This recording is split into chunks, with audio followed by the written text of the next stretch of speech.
సివిల్స్లో మంచి ర్యాంక్ వచ్చి సెంట్రల్ డిఫెన్స్లో ఉద్యోగం చేస్తూ వ్యాపార రంగం, ఇటు ఫార్మా అటు రియాలిటీ రంగంలో తనదైన శైలిలో కష్టపడి వర్క్ చేసి సూపర్ సక్సెస్ సాధించారు. అలాగే అందరి వాడిగా మన్ననలు పొందారు. ముఖ్యంగా మెగా ఫ్యామిలీకి అత్యంత సన్నిహితుడిగా ముద్రపడ్డారు.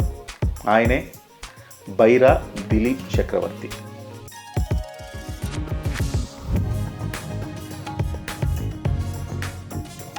వ్యాపార రంగం నుంచి వెంటనే పాలిటిక్స్లోకి రావడానికి ఏదైనా మిమ్మల్ని ప్రభావితం చేసిన అంశం ఏమైనా ఉందా? పార్లమెంట్లో జరిగిన తీరు, మన ఎంపీలు ప్రవర్తించిన విధానం, ఎస్పెషల్లీ ఆంధ్ర సైడ్.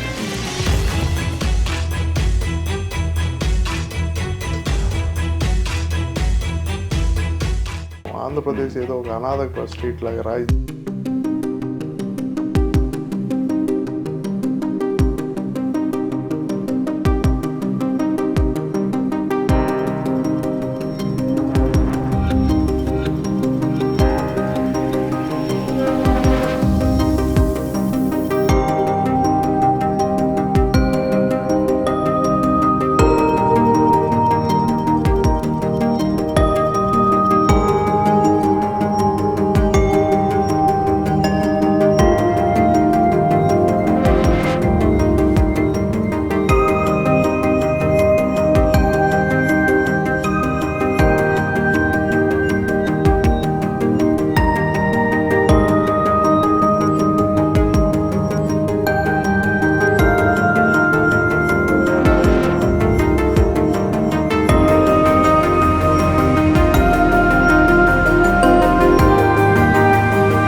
మెగా ఫ్యామిలీకి మీరు చాలా దగ్గరని ఎస్పెషల్లీ అల్లు అరవింద్ గారికి, మెగాస్టార్ చిరంజీవి గారికి, వాళ్ళ కుటుంబాలతోటి మీకు స్నేహం ఉంది. వాళ్ళ కుటుంబం మనిషిగా మీకు ఒక ముద్ర ఉంది చాలా కాలంగా. సో వాళ్ళ బ్లెస్సింగ్స్ కూడా ఉన్నాయా? నాకు చిరంజీవి గారు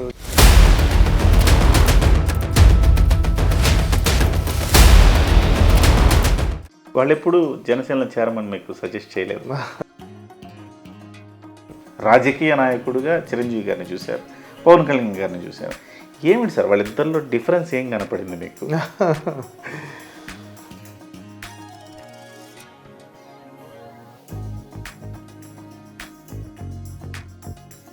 సంక్షేమ పథకాల ద్వారా జగన్ బాగా ప్రతి ఇంట్లోకి వెళ్ళిపోయాడు. 2,30,000 కోట్ల రూపాయలు మీకు నేను నేరుగా మీ బ్యాంక్ అకౌంట్లో వేశానని ప్రతి సభలో చెబుతున్నాడు. ఇవి ఇంపాక్ట్ చూపించమంటారా? జగన్ గారు ఏమన్నా ఆయన ఆస్తులు ఇచ్చాడా?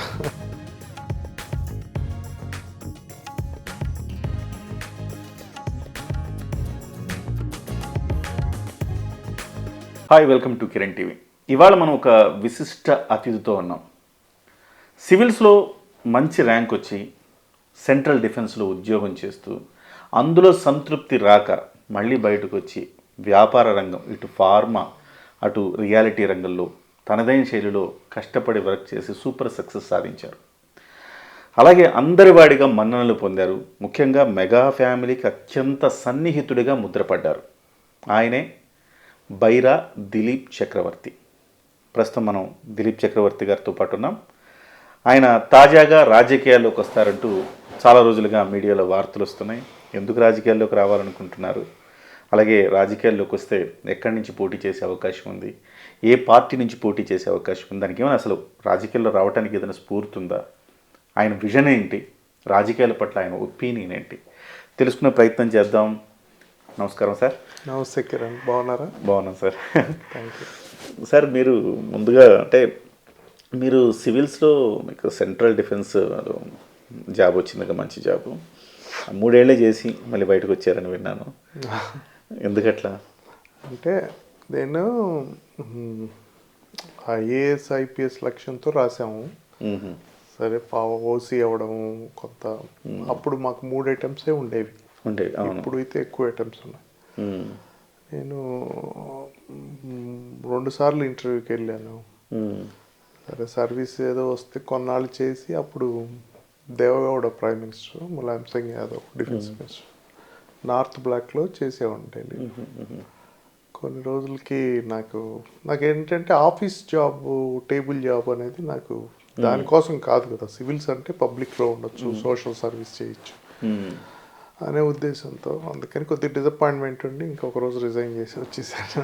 Okay, okay. తర్వాత వచ్చి వ్యాపార రంగంలో మీరు అంటే మీకు ఇంతకుముందు మీ ఫ్యామిలీలో వ్యాపారం ఉందా, లేదా మీరు మళ్ళీ బయటకు వచ్చి మీరు సొంతంగా వ్యాపారం స్టార్ట్ చేశారా? లేదండి కిరణ్, మా అన్నయ్య గారు అమెరికాలో ఉన్నారు. అదే రిజైన్ చేసే రోజు అన్నయ్యకి ఫోన్ చేస్తే బిజినెస్ చేసుకుందాం రా అని. సాఫ్ట్వేర్ కంపెనీ తను అమెరికాలో ఉంది, నేను ఇక్కడ ఇండియాలో పెట్టి అలా. Okay, okay. మాకు వ్యాపార మేము మా జనరేషన్లోనే ఫస్ట్ మీతోనే స్టార్ట్ అయింది వ్యాపారం. అంటే ఫార్మా ఉంది అని అన్నారు, సాఫ్ట్వేర్, ఫార్మా, రియాలిటీ నిజమేనా? అవునండి. నాకు retail, real estate, constructions, software company ఉంది. ఇప్పుడేంటి సార్, నేను వింటూ ఉన్నాను రాజకీయాల్లోకి వస్తారని, చాలా చోట్ల మీ పేరు ప్రముఖంగా వినపడుతుంది. బైరా దిలీప్ చక్రవర్తి గారు రాజకీయాల్లోకి రాబోతున్నారు, పలానా నియోజకవర్గం నుంచి పోటీ చేయబోతున్నారు, ఇలా అంటే మీరు ఉన్నట్టుండి వ్యాపార రంగం నుంచి వెంటనే పాలిటిక్స్లోకి రావడానికి ఏదైనా మిమ్మల్ని ప్రభావితం చేసిన అంశం ఏమైనా ఉందా? అంటే నాకు 2 థాట్స్ కిరణ్. ఒకటి ఏంటంటే స్టేట్ బైఫర్కేషన్ అప్పుడు నాకు పార్లమెంట్లో జరిగిన తీరు, మన ఎంపీలు ప్రవర్తించిన విధానం, ఎస్పెషల్లీ ఆంధ్ర సైడ్ కొంచెం బాధ్యతాయుతంగా ప్రజల కోసం ఆలోచించి ఫైటింగ్ స్పిరిట్ లేకుండా ఏంటి ఇలా ఉంది అని అప్పుడు ఫస్ట్ సీడ్ అక్కడ ఏంటి పార్లమెంట్లో ఎంపీలు ఏంటి, ఎందుకు వీళ్ళు గట్టిగా మాట్లాడలేకపోతున్నారు అంటే, I'm not against for Telangana. మన రైట్స్ ప్రొటెక్ట్ చేసుకో. ఆంధ్రాలో వాళ్ళకి ప్రాపర్గా ఇప్పుడు ఆ రోజు ప్రత్యేక హోదా బిల్లులో కూడా పెట్టించుకొని ఉంటే ఈ ప్రాబ్లం ఉండేది కదా. ఇట్లాంటి తప్పులు జరిగాయి. ఒక ఎగ్జాంపుల్ చెప్పాను మీకు, అదే ప్రత్యేక హోదా బిల్లులో ఇంటిగ్రేట్ చేసి ఉంటే ఈ ప్రాబ్లం ఉండేది కాదు. తర్వాత విజన్ లేదు పార్లమెంట్లో, పోరాడాలి, ఒక విజన్ ఉండాలి, దాని మీద ఏ రకంగా దాన్ని సాధించుకోవాలనేది ఒక ప్రణాళిక ఉండాలి. అంటే ఈ బిజినెస్లో ఉన్నోళ్ళు వీళ్ళు భయపడతారు, సెల్ఫ్ ఇంట్రెస్ట్ ఉన్నోళ్ళు. ప్రజల కోసం ఆలోచిస్తే విజన్ వస్తుంది, ఆలోచన వస్తుంది. అది ఫస్ట్ స్టెప్. సెకండ్ స్టెప్ ఏంటంటే 2019 తర్వాత ఆంధ్రప్రదేశ్లో జరుగుతున్న పరిణామాలు, ప్రజలు ఇబ్బంది పడటం, వ్యవస్థలు దెబ్బతింటాం, సాంప్రదాయాలు పోవడం, ఆ డెమోక్రటిక్ పందా అంతా, ప్రజాస్వామ్య పందా అంతా పోవడం, ఒక నియంతృత్వ పోకడల వైపు వెళ్ళటం, చాలామంది ప్రజలు సఫర్ అవటం, అభివృద్ధి అనేది ఆగిపోవటం. ఆంధ్రప్రదేశ్ ఏదో ఒక అనాథ స్ట్రీట్ లాగా, రాజధాని లేకుండా, ప్రత్యేక హోదా లేకుండా, పోలవరం పూర్తి కాకుండా, ఆంధ్రప్రదేశ్ అంటే లాఫింగ్ స్టాక్ లాగా అయిపోవడం, ఇట్లాంటివి ఒక సైడ్. అదర్ సైడ్ ఏంటంటే లైఫ్లో ఇప్పుడు first 25 years studies, settlement, second 25 years ఫైనాన్షియల్గా స్టెబిలిటీ అవటం. అంటే మా ఫ్యామిలీ అవుట్లుక్ అలాగ ఉండేది. మనిషి సుమారుగా 75-80 ఏళ్ళు బతికితే ఫస్ట్ 25 years విద్య, సెకండ్ 25 years విత్తం, డబ్బులు స్టేబుల్ అవటం, లాస్ట్ 25 years 50 నుంచి వితరణ. మా ఫ్యామిలీ ఫిలాసఫీ అది. మా ఇంట్లో కొంత మనం ఏదన్నా గివింగ్ బ్యాక్, సమాజానికి మనం ఏమన్నా ఇద్దాం అంటే వ్యక్తిగతంగా ఇవ్వచ్చు, అది చేస్తుంటాము ఖచ్చితంగా, ఎప్పటి నుంచో చేస్తున్నాం. కాకుంటే వ్యవస్థ నాకేమనిపించిందంటే ఇవన్నీ ఈ ఆంధ్రప్రదేశ్ పరిణామాలు, నేను కొంచెం ఈ హిస్టరీ స్టూడెంట్ని, లా స్టూడెంట్ని అవటం వల్ల ఈ ఆంధ్రప్రదేశ్ పరిణామాలు, లేకుంటే ఈ బైఫర్కేషన్ అప్పుడు వచ్చినాయి, ఇవన్నీ గమనించినప్పుడు వ్యవస్థను బలహీనపడుతుంది, దాన్ని బలపరిచితే దానివల్ల ఎక్కువ మందికి మేలు జరుగుతుంది. ఆ డెమోక్రటిక్ ఫైబర్ని స్ట్రెంగ్తెన్ చేయాలి అనిపించింది నాకు. ఆ ప్రాసెస్లో కొంత ప్రయత్నం చేస్తున్నాను. అంటే ఆ యాస్పిరేషన్ అనేది అక్కడ కలిగింది. కరెక్టే. అంతేగాని కీర్తి కోసమో లేకపోతే నేనేదో వ్యాపారం చేసుకోవటానికి మటుకు కాదు. అంటే మీరు అన్నది కరెక్టే.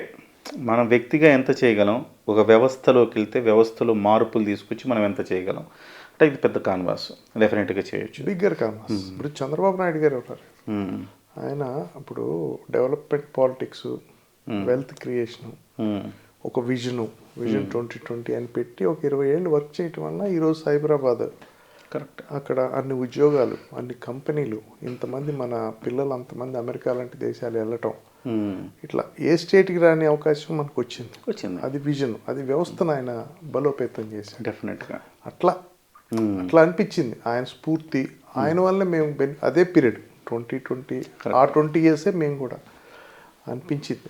ఇవాళ ఆయన అరెస్ట్ అయినప్పుడు దేశ విదేశాల్లో ఉండే వాళ్ళందరూ కూడా ముక్త కంఠంతో చెప్పింది ఏంటంటే ఆయన వల్ల మేమందరం ఇవాళ సంపద సృష్టించుకోగలిగాం, మేమందరం ఇవాళ వెల్తీగా ఇతర దేశాల్లో ఉండి స్థిరపడగలిగామంటే. తెలుగు వారికి ఐడెంటిటీ తెచ్చింది ఎన్టీ రామారావు. అవును, ఎందుకంటే అంతకుముందు మద్రాసీలు అనేవారు. ఎన్టీ రామారావు గారు తెలుగు జాతి అనేది ఒకటి ఉంది, దానికి ఒక ఆత్మగౌరవం అని ఒక ఐడెంటిటీ తెచ్చారు. అఫ్కోర్స్ ఆయన చాలా మంచి పనులు చేశారు. ఈ మండల వ్యవస్థని, కరణాలు రద్దు చేయటం, ఉమెన్కి ఈక్వల్ రైట్స్ ఇవ్వటం, సమాన హక్కులు ఇవ్వటం, ఇట్లాంటివి ఆయన చాలా చేశారు. బట్ ఐడెంటిటీ తెచ్చింది ఎన్టీఆర్. కానీ తెలుగు జాతిని జీవన ప్రమాణాలు పెంచింది, ఆర్థికంగా తెలుగు జాతిని బలోపేట్ చేసింది చంద్రబాబు నాయుడు గారు ఆయన విజన్తో. ఓకే, మనం ఎన్ని ప్రజెంట్ కూడా చూస్తున్నాం కదా, కియా అదొక అద్భుతం. కార్ల పరిశ్రమలు ఇక్కడ అన్ని పరిశ్రమలు చెన్నైలో ఉంటాయి, పోర్టుకు దగ్గర. లేకపోతే మీకు పట్టిసీమ నదుల అనుసంధానం, అది ఇండియాలో ఫస్ట్ టైం. గోదావరి జలాలు ఎక్సెస్గా ఉంటే తీసుకెళ్ళి వాటిని కృష్ణా బేసిన్లో పంప్ చేసి శ్రీశైలం దగ్గర కృష్ణా వాటర్ తీసుకెళ్ళి అటు రాయలసీమకి అందించారు. ఇక్కడ సముద్రంలో కలిసిపోయే నీళ్ళు తెచ్చి మనం ఉపయోగించుకున్నాం ఫస్ట్ టైం నదులు. అట్లాంటి విజనరీ భోగాపురం ఎయిర్పోర్టు మామూలు ఎయిర్పోర్ట్ కాదు, బైఫర్కేషన్ తర్వాత. మన ఇండియాలో 900 నుంచి 1000 ఫ్లైట్స్ ఉంటాయి. ఈ ఫ్లైట్స్ అన్నీ రిపేరు, మెయింటెనెన్స్, ఓవర్హాలింగ్ సింగపూరో లేకపోతే శ్రీలంకో ఇండోనేషియానో వెళ్తాయి. ఓకే, భోగాపురం ఎయిర్పోర్ట్ని వాటి కోసం దానికి అనుగుణంగా ఆయన ఒక ప్రణాళిక వేశాడు. ఓహో, అది నాట్ ఓన్లీ ఎయిర్పోర్ట్, అక్కడ ఒక వ్యవస్థ కూడా ఏర్పడుతుంది, ఉపాధి అవకాశాలు, అక్కడ సంపద సృష్టించడం. అంటే వ్యవస్థలో ఉండి ఒక విజన్ ఉండి ఒక నిబద్ధత ఉంటే ఎంతో చేయొచ్చు. అది నాకు స్ఫూర్తి. సో అంటే మీకు ఇప్పుడు రాజకీయాల్లో రావడానికి కూడా ఒక రకంగా చంద్రబాబు స్ఫూర్తి అనుకోవచ్చా? ఆయన వల్ల బెనిఫిట్ అయ్యాం. ఆయన స్ఫూర్తి ఫస్ట్లో నాకు కూడా అర్థమయ్యేది కాదు. నేను కూడా ఏదో కొంత విభేదిస్తున్నట్లు ఉండేవాడిని. కానీ క్రమంగా అర్థం చేసుకుంటే అరే ఇంత గొప్ప వ్యక్తి మనకి, హీఈస్ అహెడ్ ఆఫ్ టైమ్స్, మనకన్నా ముందున్నారు ఆయన. మొన్న కూడా 2047 విజన్ అని సోలార్ దీని ఎనర్జీని ఎలా హార్నెస్ చేసుకోవాలి, వాటర్ని ఎలా చేసుకోవాలి, ఇట్లా ఆయన చెప్పారు వైజాగ్లో. మీకు గుర్తుందో లేదో, అది కూడా ఒక అద్భుతం. 2020 అన్నప్పుడు చాలామంది నవ్విన వాళ్ళు ఉన్నారు. అవును, నవ్విన వాళ్ళు ఉన్నారు. ఈరోజు వాళ్ళకి అర్థం అవుతుంది.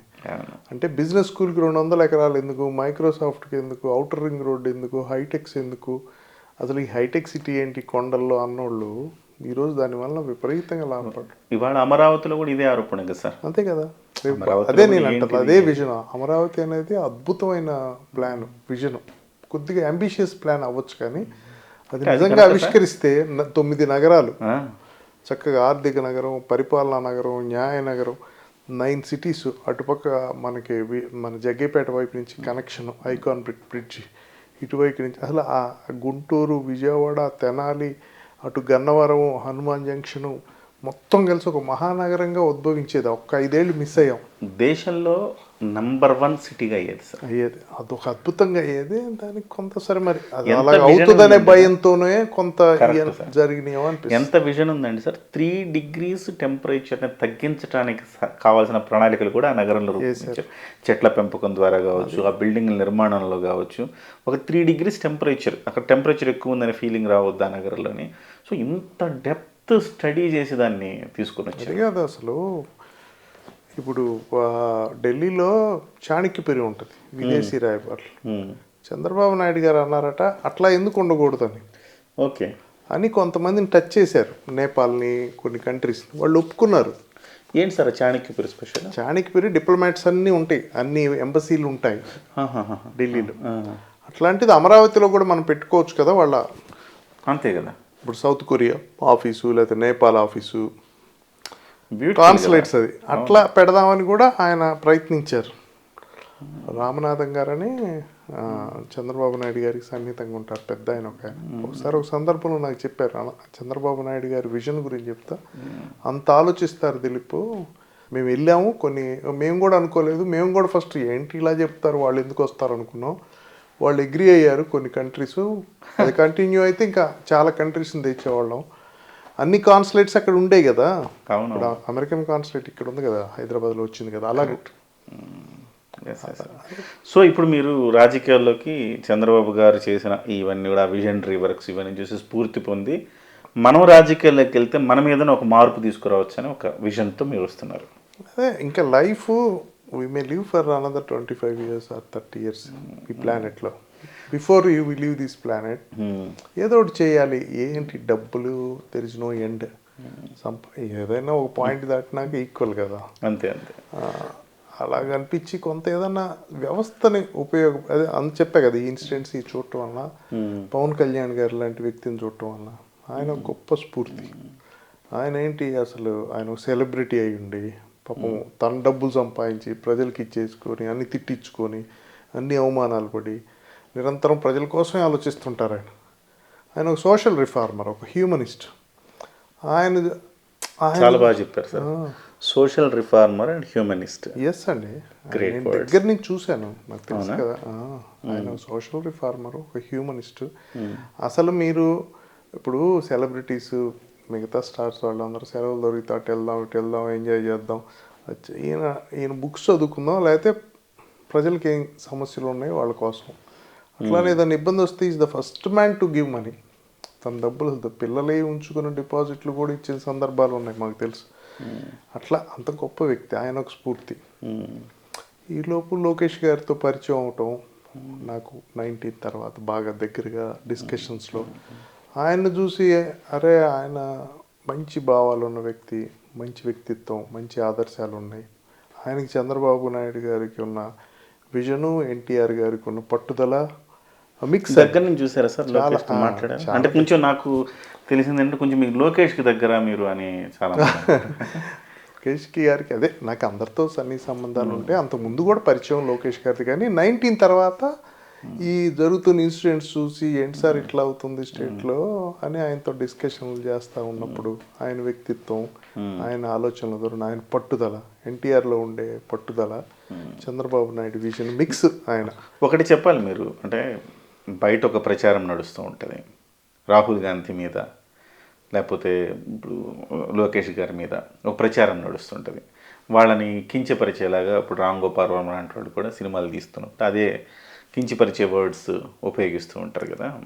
మీరు దగ్గరగా చూశారు కదా, లోకేష్లో ఉండే గుణాలకి ఎట్లాంటి వ్యత్యాసం చూశారు? లోకేష్ గారు is a perfect leader, excellent leadership qualities ఉన్నాయి, వెరీ కాంపిటెంట్, చాలా సహనం ఉంది, టాలరెన్స్ ఉంది, బాగా లిజనింగ్ స్కిల్స్ ఉన్నాయి, వింటారు, అర్థం చేసుకుంటారు, ఎనాలిసిస్ చేస్తారు, డెసిషన్ మేకర్. అదేగా చెప్పాను, ఎన్టీఆర్లో ఉండే పట్టుదల, చంద్రబాబు గారిలో ఉండే విజన్ మిక్స్ లోకేష్. ఎందుకు చెప్తున్నానంటే ప్రూవ్ చేసుకున్నాడు కదా యువగళం తర్వాత. చంద్రబాబు నాయుడు గారు అరెస్ట్ లాంటి సంఘటన జరగకుండా ఉంటే ఇంకా అద్భుతం జరుగుంటాయి. చాలా సహనంగా డిఫరెంట్ సెక్షన్స్ని కలుస్తా నాన్ స్టాప్, ఏదో ఒక 4 రోజులు 3 రోజులు నడవటం, బ్రేక్ ఇవ్వటం అట్లా కాదు కదా. కంటిన్యూస్గా రోజుకి నేను అనుకోవటం రోజుకి నియర్లీ 220 kilometers అట్లా నడుస్తా. ఆ నడిచినప్పుడు కూడా ప్రతి వాళ్ళు ఏదైనా సమస్య చెప్తే ఆగి నోట్ చేసుకుంటా, వాళ్ళని సహనంగా ఎక్కడికక్కడ తనే సర్ది చెప్తా. మళ్ళీ లంచ్ పాదయాత్రకి ముందు పాదయాత్ర తర్వాత లోకేష్లో ఏమన్నా మార్పు చూడగలిగారా మీరు? అంటే పాదయాత్రకు ముందు కూడా తనకి ఆల్ కాంపిటెన్సీ ఉంది, కాకపోతే పాదయాత్ర తర్వాత ఏమైందంటే ప్రజల్లో తిరగటం వల్ల టాలరెన్స్ లెవెల్స్ అవి బాగా పెరిగాయి. ఇంకా ప్రజలను అర్థం చేసుకొని ఆయనకి పట్టుదల పెరిగింది, ఉత్సాహం పెరిగింది, ఇంకా చెయ్యాలి, ఇంకా బాగా చేయాలి అండ్ డిఫరెంట్ విషయాలు అర్థం చేసుకున్నారు. ప్రజల్లో తిరిగితే అది వేరు కదండి, బాగా తిరిగి అర్థం చేసుకొని డిఫరెంట్ సెక్షన్స్ డిఫరెంట్ పీపుల్ ఆయన కాన్ఫిడెన్స్ పెరిగింది, ఆయన ప్రజలు అర్థమయ్యారు, ప్రజలకి ఆయన అర్థమయ్యాడు, ఆయన competence level different administration and ఈ పై వరకు మంత్రిగా ఇవన్నీ చేసిన అనుభవంలో ఆయన డైనమిక్గా చేశారు. ఈ ప్రజలతో తిరిగిన తర్వాత గ్రౌండ్ లెవెల్లో అర్థమైంది అసలు ఎట్లా ఉంటాయి సోషల్ డైనమిక్స్, ఎట్లా ఉంటాయి జాగ్రఫికల్గా ఎట్లా ఉంటుంది, ఒక్కొక్క ఏరియా ఒక రకంగా ఉంటుంది. ఇప్పుడు డ్రై ల్యాండ్స్లో ఒక రకంగా ఉంటుంది, కొన్ని అటుపక్క రెయిన్ ఇప్పుడు గోదావరి జిల్లాలో ఒక రకంగా ఉంటుంది, ఉత్తరాంధ్రలో ఒక రకంగా ఉంటుంది, రాయలసీమలో ఒక రకంగా ఉంటుంది. మొత్తం అందులో ఆయన రూట్ అంతా కావాలని గ్రామాల్లో పెట్టుకొని చాలా చక్కగా ఓపికగా అద్భుతం, గ్రేట్. అది ఇంకా నేను అనుకోవటాను గుర్తింపు వచ్చింది, కానీ రావాల్సినంత గుర్తింపు రాలే. ఈ చంద్రబాబు నాయుడు గారు రాష్ట్ర దీనివల్ల కొంత బ్రేక్ డైవర్షన్ అయిపోయింది. దానివల్ల ఇట్ ఈస్ ఏ హిస్టారికల్ యాత్ర ఇన్ ఆంధ్రప్రదేశ్ హిస్టరీ. గొప్ప యాత్ర అది, ప్రజల కోసం ప్రజల మేలు కోసం చేసిన యాత్ర. సరిపోతే మీరు పాలిటిక్స్లోకి వస్తారనే సమయంలోనే మీ పేరు అనకాపల్లికి వినపడుతుంది.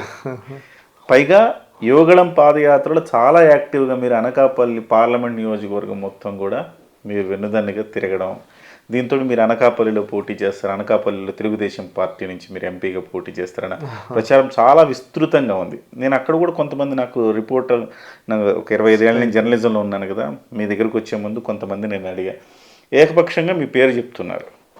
నేను అన్నాను, దిలీప్ గారు అంటే ఇంతకు ముందు నుంచి ఉన్నారంటే ఆల్రెడీ చాలా రోజుల నుంచి ఈయన వర్క్ చేస్తున్నారు అని చెప్పారు. ఏంటి సార్, వాళ్ళు ఏమన్నా హామీ ఇస్తే మీరు వర్క్ చేస్తున్నారా, లేదంటే మీరు వర్క్ చేయాలని అక్కడ ఏదైనా ముందే ప్రణాళిక ప్రకారం చేసుకున్నారా? అంటే అనకాపల్లి మా మదర్స్ ప్లేస్, అక్కడ మా ప్రాపర్టీస్ అవి ఉన్నాయి, నాకు బిజినెస్ ఉంది అక్కడ. సరే నేను ఇట్లా మీకు చెప్పా కదా ఇందాక, ఆ రీజన్స్ వల్ల యాస్పిరేషన్, అరే నేను లోక్సభకు మనం పోటీ చేస్తే ఎట్లా ఉంటుంది, పార్లమెంట్కి మనం చేయగలం కదా, మనం చదువుకున్నాము, నాలెడ్జ్ ఉంది, మన సర్వీస్ ప్రజలకు ఉపయోగిస్తే ఎలా ఉంటుంది, మన అనుభవాలు మనకి ఇది క్యాపబిలిటీస్ అని అనిపించినప్పుడు మేము ఫంక్షన్లో మా చుట్టాలందరినీ కలిసాం.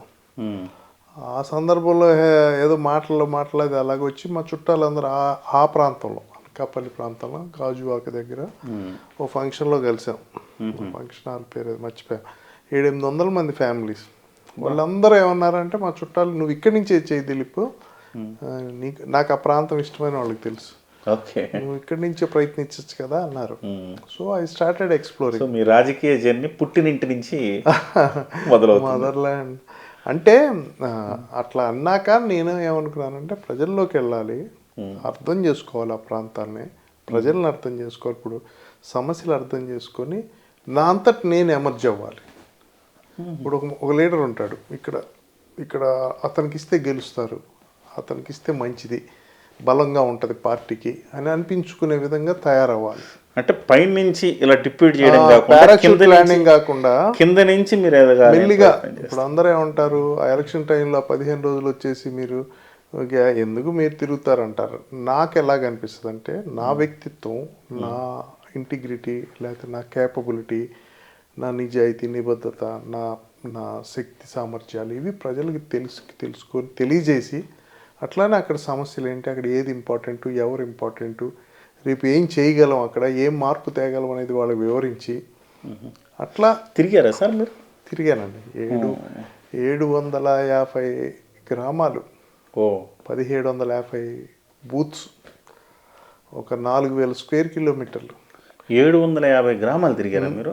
అన్ని తిరగలా, నేను 350 దాకా కవర్ చేసి తిరుగుతాను, ఖచ్చితంగా తిరుగుతాను. 750 టచ్ చేయాలనేది నా సంఖ్య. ఇప్పటికే హాఫ్ ఆఫ్ ద గ్రామాలు 1 ఇయర్ నుంచి అంటే ఆల్రెడీ పరిచయాలు ఉంటూ, నా బ్రదర్ ఉన్నారు అక్కడ, బ్రహ్మనాయుడు అని కజిన్, బషీర్ గారు అని ఉన్నారు, స్నేహితులు ఉన్నారు, వాళ్ళు మామూలుగా పిలుస్తున్నారు, ఆ గ్రామాలు వెళ్తున్నాం. 26 మండలాలు, 7 నియోజకవర్గాలు, దాదాపు ఒక దగ్గర నేను I want to meet in person ఒక 2-3 లక్షల మందిని. ఆ ప్రయాణంలో ఒక 90,000 మందిని కలిసాం స్వయంగా, 1-to-1. సార్ మీరేం అబ్జర్వ్ చేశారు సార్ అక్కడ? అంటే మీరు యాక్చువల్గా మీరు అంటే సివిల్స్లోకి వెళ్ళి పబ్లిక్తో మమేకం అవ్వాలనేది మీ లక్ష్యం, మీ కోరిక అప్పట్లో. అది జరగకపోవడం వల్ల కాస్త అసంతృప్తితోటి సరేలే జాబ్ వదిలేశారు. కానీ ఇప్పుడు దాన్ని మళ్ళీ ఈ రూపంలో తీర్చుకుంటున్నారా? అవును, ఒక రకంగా అదే. నాకు నేను ఒక 90,000 మందిని కలిశానండి. అంటే ఆల్మోస్ట్ లక్ష వేసుకోండి. ఇంకా అవ్వలేదు, నేను కౌంట్ చేసుకుంటున్నాం. లక్ష అయిన రోజు చెప్తాము. ఇప్పుడు ఒక 300 పైన గ్రామాలు తిరిగాము. 26 మండలాలు టచ్ చేసాం మోరార్లెస్. 7 నియోజకవర్గాలు టచ్ చేసాం. ఇంకా లోకేష్ యువగాళంలో చాలా అవకాశం వచ్చింది. అందువల్ల అంటే ఏం అబ్జర్వ్ చేశారు మీరు అక్కడ సమస్యలు అబ్జర్వేషన్ అంటే వాళ్ళతో ఇంటరాక్ట్ అవుతున్నప్పుడు మీ అనుభూతులు కానివ్వండి? అక్కడ ఏంటంటే ఫస్ట్ పాయింట్, ప్రజలు చాలా మంచివాళ్ళు, వెరీ వెరీ గుడ్. అంటే అన్ని చోట్ల మంచితనం ఉంటుంది, ఇంకా బాగా ప్లెయిన్గా నిజాయితీగా ఓపెన్గా ఉంటారు. First step. సెకండ్ ఏంటంటే పాపం చాలామంది పేదరికం, డిఫరెంట్ వర్గాలు ఉన్నాయి. ఇప్పుడు గవర్ సోదరులు ఉన్నారు, ఎప్పటి నుంచో బెల్లము వ్యాపారం దానికే. అట్లానే మత్స్యకారులు ఉన్నారు, యాదవ్ సోదరులు ఉన్నారు, ఫిషర్మ్యాన్ చెప్పాను కదా, కొప్పులు వేలమ్మ సోదరులు ఉన్నారు, ఇంకా అట్లా దళితులు ఉన్నారు, అట్లా అన్ని రకాలు పద్మశాలీలు ఉన్నారు, రజకులు, లేకపోతే విశ్వబ్రాహ్మణులు ఉన్నారు, నాయి బ్రాహ్మణులు ఉన్నారు. ఈ సెక్షన్స్ ఏంటంటే బాగా సర్వైవల్లోనే ఉంటున్నారు. అంతే, ఏ పూట కాపూట అంటే కొత్త అవకాశాలు అందిపుచ్చుకుందాం, కొత్త అవకాశాలు. అదే నేను మొన్న ఒకసారి మత్స్యకారుల దగ్గరికి వెళ్ళా. వాళ్ళతో పూడి మడకైన ఒక విలేజ్ వెళ్ళా. అక్కడ పాపు నాయుడు గారు అని వాళ్ళ ఇంట్లో దాదాపు 1000 పైన ఆ విలేజ్ నుంచి యూత్ అందరు వచ్చారు. వాళ్ళు మొత్తం చెప్పిందంతా చేపలు పట్టడం, ఆ సమస్యలు అదే చెప్తున్నారు. కానీ నేను ఒక క్వశ్చన్ అడిగా, మీరు చేపలు పట్టడం దానికే కన్ఫైన్ అయ్యారేంటి? పూడిమడకని, బంగారంపేట అని 2-3 విలేజెస్ వెళ్ళా. అంటే యలమంచిల వైపు ఇటంతా కోస్టు, అక్కడ ఈ దాన్ని మీలో చదువుకోవాలి, మీలో డాక్టర్లు అవ్వాలి, ఇంజనీర్లు అవ్వాలి, ఐఏఎస్లు అవ్వాలి, హైకోర్టు జడ్జీలు అవ్వాలి, ఎందుకు కాకూడదు అని అడిగాను. అసలు ఆ రెల్మ్ ఆఫ్ పాసిబిలిటీ, అంటే ఆ పాసిబిలిటీ వీళ్ళు ఆలోచించట్లా. వాళ్ళు ఎప్పుడు ఇదే అంటారు. ఇప్పుడు గవర్ సోదరులు ఉన్నారు, ఆ బెల్లం వ్యాపారం లేకపోతే ఏదైనా ఫైనాన్స్ వ్యాపారం. కానీ వాళ్ళు గమనించింది ఏంటంటే, అదే గవర్ సోదరుల నుంచి ఒక హైకోర్టు జడ్జి గారు, నాకు తెలుసు బాగా, నాకు వ్యక్తిగతంగా చాలా, నాకు మా ఫాదర్ ఫ్రెండ్ అనమాట, పేర్లు ఎందుకు కానీ హైకోర్టు జడ్జి స్థాయిలో ఉన్నారు. అట్లా అందరూ ఎందుకని గవర్ సోదరుల్లో ఎందుకు వెళ్ళకూడదు? ఫారిన్ వెళ్ళొచ్చు, ఎన్ఆర్ఐలు అవ్వచ్చు, లేకపోతే వాళ్ళే అక్కడ పరిశ్రమలు స్థాపించాలి, వాళ్ళే ఒక షుగర్ ఫ్యాక్టరీ స్థాపించాలి. నేను అదే అడుగుతా. యాదవులు ఉన్నారు, యాదవుల్లో బాగా పేదరికం ఉంది. ఇట్లా విశ్వబ్రాహ్మణులు ఉన్నారు, వాళ్ళు ఆ స్వర్ణకారుల బిజినెస్కి వాళ్ళని కలిశాను నేను. వాళ్ళని కలిస్తే వాళ్ళు అదే ఆ ప్రాబ్లమ్సే చెప్తారు. ఓకే, అదొక ఎత్తు, ఆ ప్రాబ్లమ్స్, దానికి ఏదో నేను జ్యువెలరీ పార్క్ పెట్టచ్చు అది ఇది అని చెప్పాను. సరే, అది ఉంది. కానీ ఆ పరిధి దాటి, ఆ సర్కిల్ దాటి బయటికి రావడంలే. బాగా చదువుకొని మన పిల్లలు ఇంజనీర్లు అవ్వాలి, డాక్టర్లు అవ్వాలి, అమెరికా లాంటి దేశాలు వెళ్ళాలి, కంపెనీలు పెట్టాలి. ఇప్పుడు అవకాశాలు అనేది ఏ ఒక్క వర్గానికే ఉండకూడదు, అవకాశాలు అన్ని వర్గాలు అందిపుచ్చుకోవాలి. నేను అదే అంటాను. అవగాహన లేకపోవడం సార్, అదే నేను అంటాను. ఇప్పుడు మత్స్యకారులో ఒక అతను ఐఏఎస్ అయ్యాడు, ముత్యాల రాజు గారు. గవర్నర్లో హైకోర్టు జడ్జి అయ్యారు, సూర్యప్పారావు గారు అని. ఎందుకు కాకూడదు? మత్స్యకారులు గవర్నర్లో ఐఏఎస్లు ఎందుకు కాకూడదు? ఆ షుగర్ ఫ్యాక్టరీలు మనమే ఎందుకు పెట్టకూడదు? ఫార్మా ఫ్యాక్టరీలు మనమే ఎందుకు? డాక్టర్ ఎందుకు అవ్వకూడదు? ఇంజనీర్ అవ్వకూడదు? నేను అది అంటాను. యాదవ్ సార్, ఇప్పుడు మీరు మీలాంటి వాళ్ళు చెబితే చాలా మందికి తెలుస్తుంది. ఎవరు చెప్పే వాళ్ళకు ఒక స్థాయి ఉండదు. స్థాయి అంటే ఒక పొజిషన్ ఉంటే గనక, ఒక ఎమ్మెల్యేనో ఒక ఎంపీనో పొజిషన్లో ఉంటే మీరు చెప్పి పెనట్రేట్ చేసి అందరికి బలం వస్తుంది, అంటే అవకాశాలు కల్పించాలి. ఇప్పుడు వాళ్ళు అక్కడ ఫార్మా ఎస్ఈజెడ్ ఉంది, ఫార్మా కాలేజ్ లేదు. ఫార్మా కాలేజ్ వాళ్ళకి అప్పుడు ఆలోచన వస్తుంది, మన పిల్లల్ని ఫార్మా కాలేజ్ చదివిస్తే ఇక్కడే జాబ్ చేయొచ్చు కదా, మంచి ఇంజనీరింగ్ కాలేజ్ వస్తే ఐటీ చేయొచ్చు కదా. అనకాపల్లికి మెడికల్ కాలేజ్ లేదు, మెడికల్ కాలేజ్ వస్తే డాక్టర్ కావచ్చు కదా మన అబ్బాయి కూడా అని ఒక భావం స్టార్ట్ వస్తుంది. క్రియేటింగ్ న్యూ పాసిబిలిటీస్ అంటాం. కనకాపల్లిలో కేజీహెచ్ హాస్పిటల్కి వెళ్తారు ఇప్పుడు కూడా, అక్కడ ఎందుకు ఉండకూడదు అంటాను నేను. నా వాదన అది. విశాఖపట్నం షాడోలో ఉండిపోయింది అనకాపల్లి. ఇంత పెద్ద జిల్లా, ఇన్ని మంచి మానవాళ్ళు, అద్భుతమైన ప్రాంతం. ఇటు పక్కంతా కోస్ట్ ఉంటుంది, మన ఎలమంచిలి ఇటువైపు కోస్టల్ లైన్ ఉంటుంది, నేవీ ఇదంతా ఉంటుంది. మధ్యలో హైవే, బ్రహ్మాండంగా నేషనల్ హైవే, కలకటా చెన్నై. మళ్ళీ రైల్ కనెక్షన్ ఉంది, ట్రైన్, ఎయిర్పోర్ట్ అరగంట దూరం. అటుపక్క వెళ్తే మాడుగుల, అటుపక్క 5 రిజర్వాయర్స్ ఉన్నాయి ఒక కాన్స్టిట్యున్సీలో. చోడవరం, మళ్ళీ అటుపక్క మంచి కొండలు, సరస్సులు, అద్భుతంగా ఉంటుంది. ల్యాండ్ టోపోగ్రఫీ అంత మంచి వనరులు ఉండి శారదా నది పరివాహక ప్రాంతం అంతా శారదా నది, తాండవ నది, వాటర్ సోర్స్ ఉంది. ఆ వాటర్ను ఉపయోగించుకోవాలి. ఎగ్జాక్ట్. ఈ రైవాడ నుంచి వైజాగ్కి వాటర్ వెళ్ళేది రైవాడ నుంచి. రైవాడ రిజర్వాయర్ 3.5 TMC వాటర్ని స్టోర్ చేస్తుంది. అందులో 1.5 వైజాగ్కి వెళ్తుంది. ఫస్ట్ ప్రయారిటీ వైజాగ్ వీళ్ళకి ఇచ్చిన అయిపోయింది. అవును. అసలు యువత కన్నా మీరు చెప్పిన పాయింట్ చాలా కీలకమైన పాయింట్.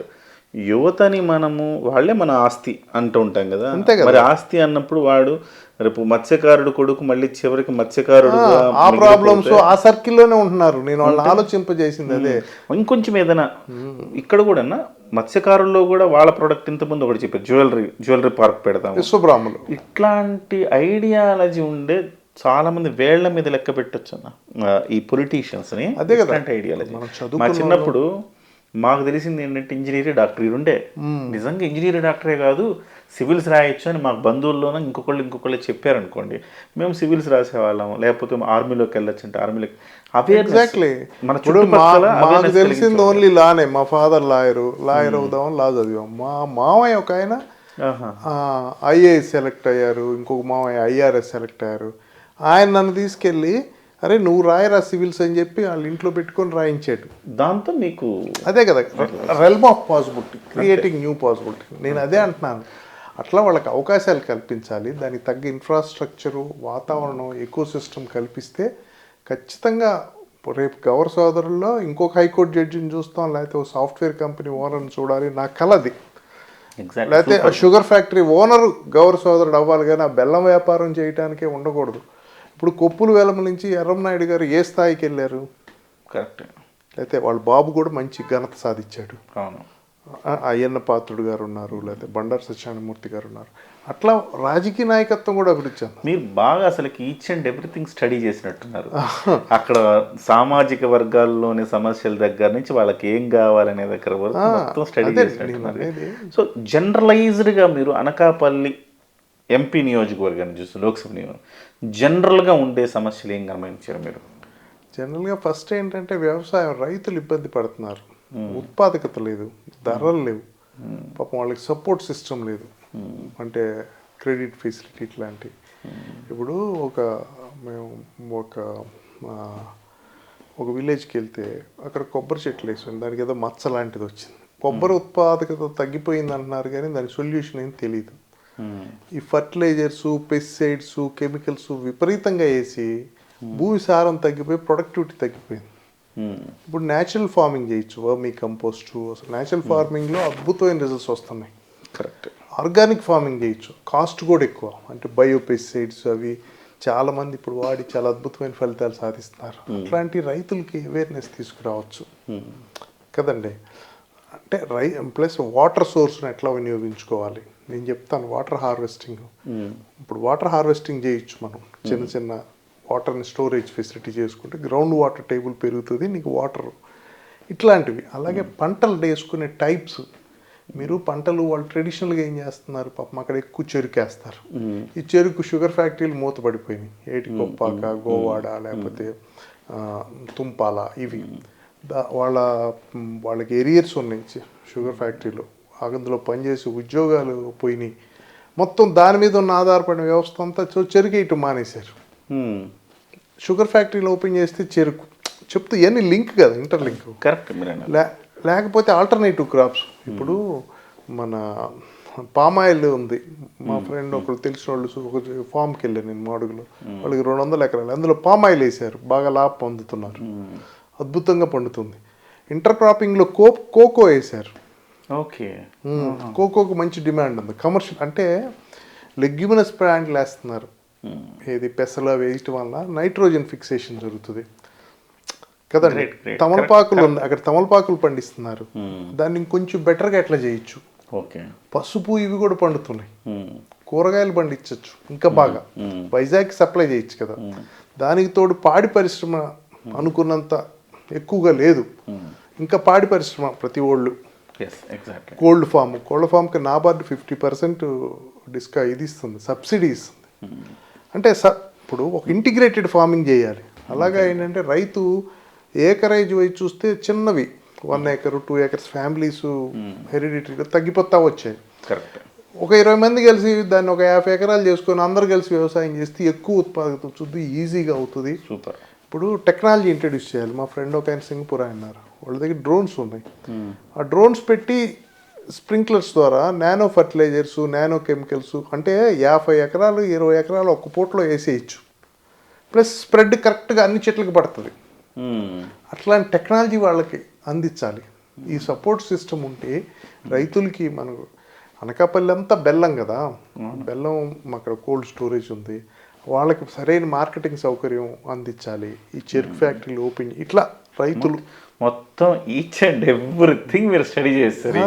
మరి నేను కూడా బహుశా ఇప్పుడున్న ఎంపీ కూడా అంత చేస్తారు, లేదా ఇక్కడున్న ఎమ్మెల్యే కూడా అంత చదివారు లేదు తెలియదు. కానీ సెల్ఫ్ ఇంట్రెస్ట్ లెర్నింగ్ నేనేం నమ్ముతానంటే, మా ఇంట్లో ఏమని చెప్తారంటే learning is till the last breath అని చెప్తారు. చనిపోయే ముందు వరకు కూడా లెర్నింగ్ చేస్తానే ఉండాలని చెప్పు.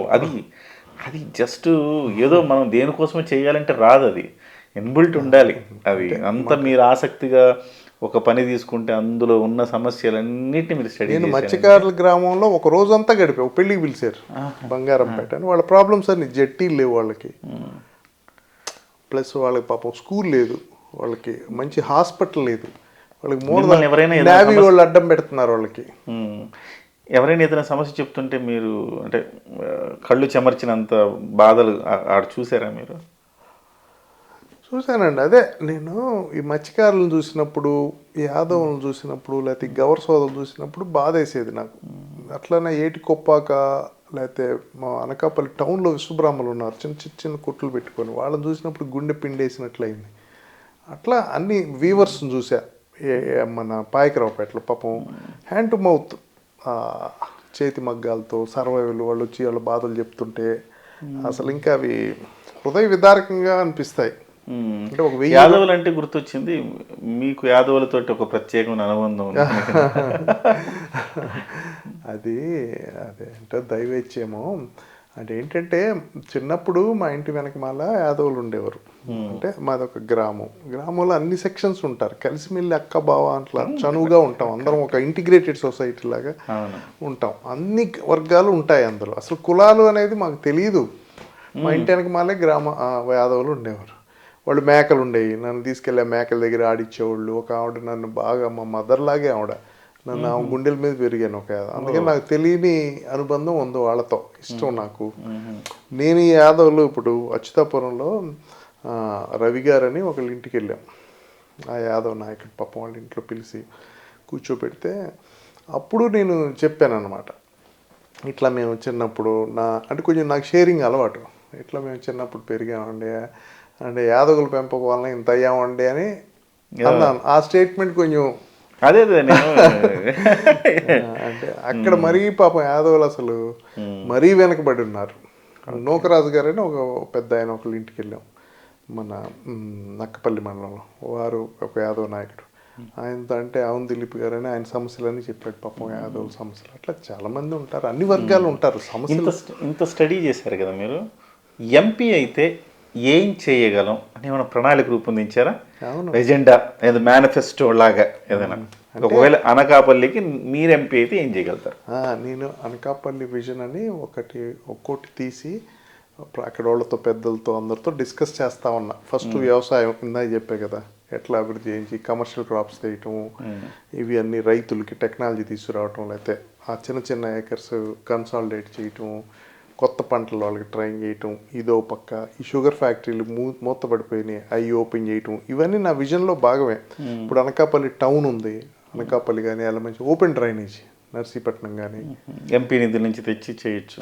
ఓపెన్ డ్రైనేజ్ వల్ల అసలు దుర్వాసన, కొన్ని పాపం అక్కడే వాళ్ళకి గడపలు, అక్కడే నేను కొన్ని ఇళ్లలోకి వెళ్తున్నప్పుడు గడపలు ఏంటి డ్రైనేజ్ ఇట్లా ఉంది మనకు తెలియదు కదా అనుకుంటే వాసన, దుర్వాసన వస్తుంది. పాపం అందులోనే వాళ్ళ జీవనం.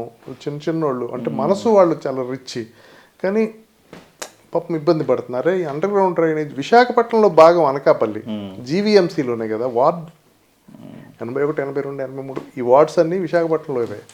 అరే ఎందుకు why not Anakapalli under ground drainage? ఇప్పుడు ఢిల్లీలో కొట్లాడి బోల్డ్ ఫండ్స్ ఉంటాయి, అవును, కొట్లాడి డ్రైనేజ్ కావాలని మాట్లాడి చాలా మంది ఎంపీలకి సార్ అసలు ఈ స్కీమ్స్ దేని నుంచి ఫండ్స్ తేవాలో కూడా తెలియదు సార్. తెలీదు. ఢిల్లీలో ఉన్నప్పుడు ఆ పనిలో ఉండరు, ఏం చేయాలని ఒక లక్ష్యం పెట్టుకొని పని చేయరు. వీళ్ళు ఏదో లాబింగ్ అటు ఇటు ఫోకస్ అట్లా కొంతమంది ఉంటారు మంచోళ్ళు. సో ఇది మేనిఫెస్టో లాగా ఒక విజన్ తయారు ఇప్పుడు చేస్తున్నారు. అనకాపల్లి అటు పరవాడ అచ్యుతాపురం అంతా పరిశ్రమలు, స్టీల్ ప్లాంట్, దీనివల్ల పొల్యూషన్ ఉంది. అందుకని నేను ఒక విజన్ చెప్పా, ఒక 1 crore మొక్కలు వేయాలి 5 ఏళ్ళలో, సంవత్సరానికి 15 లక్షలు, 7 కాన్స్టిట్యున్సీలో 7,500,000 సంవత్సరానికి ఒక 1 crore వస్తే గ్రీన్ కార్పెట్ లాగా ఒక అద్భుతమైన అర్బన్ ఫారెస్ట్ లాగా తయారు చేసి ఆక్సిజన్ పెరుగుతుంది, భూమి సారం పెరుగుతుంది, చూడటానికి పచ్చగా ఉంటుంది, ఆరోగ్యం బాగుంటుంది, ఈ పొల్యూషన్ నివారిస్తుంది. పోర్ట్ నుంచి మట్టి కూడా సన్న ధూళి వస్తుంటుంది.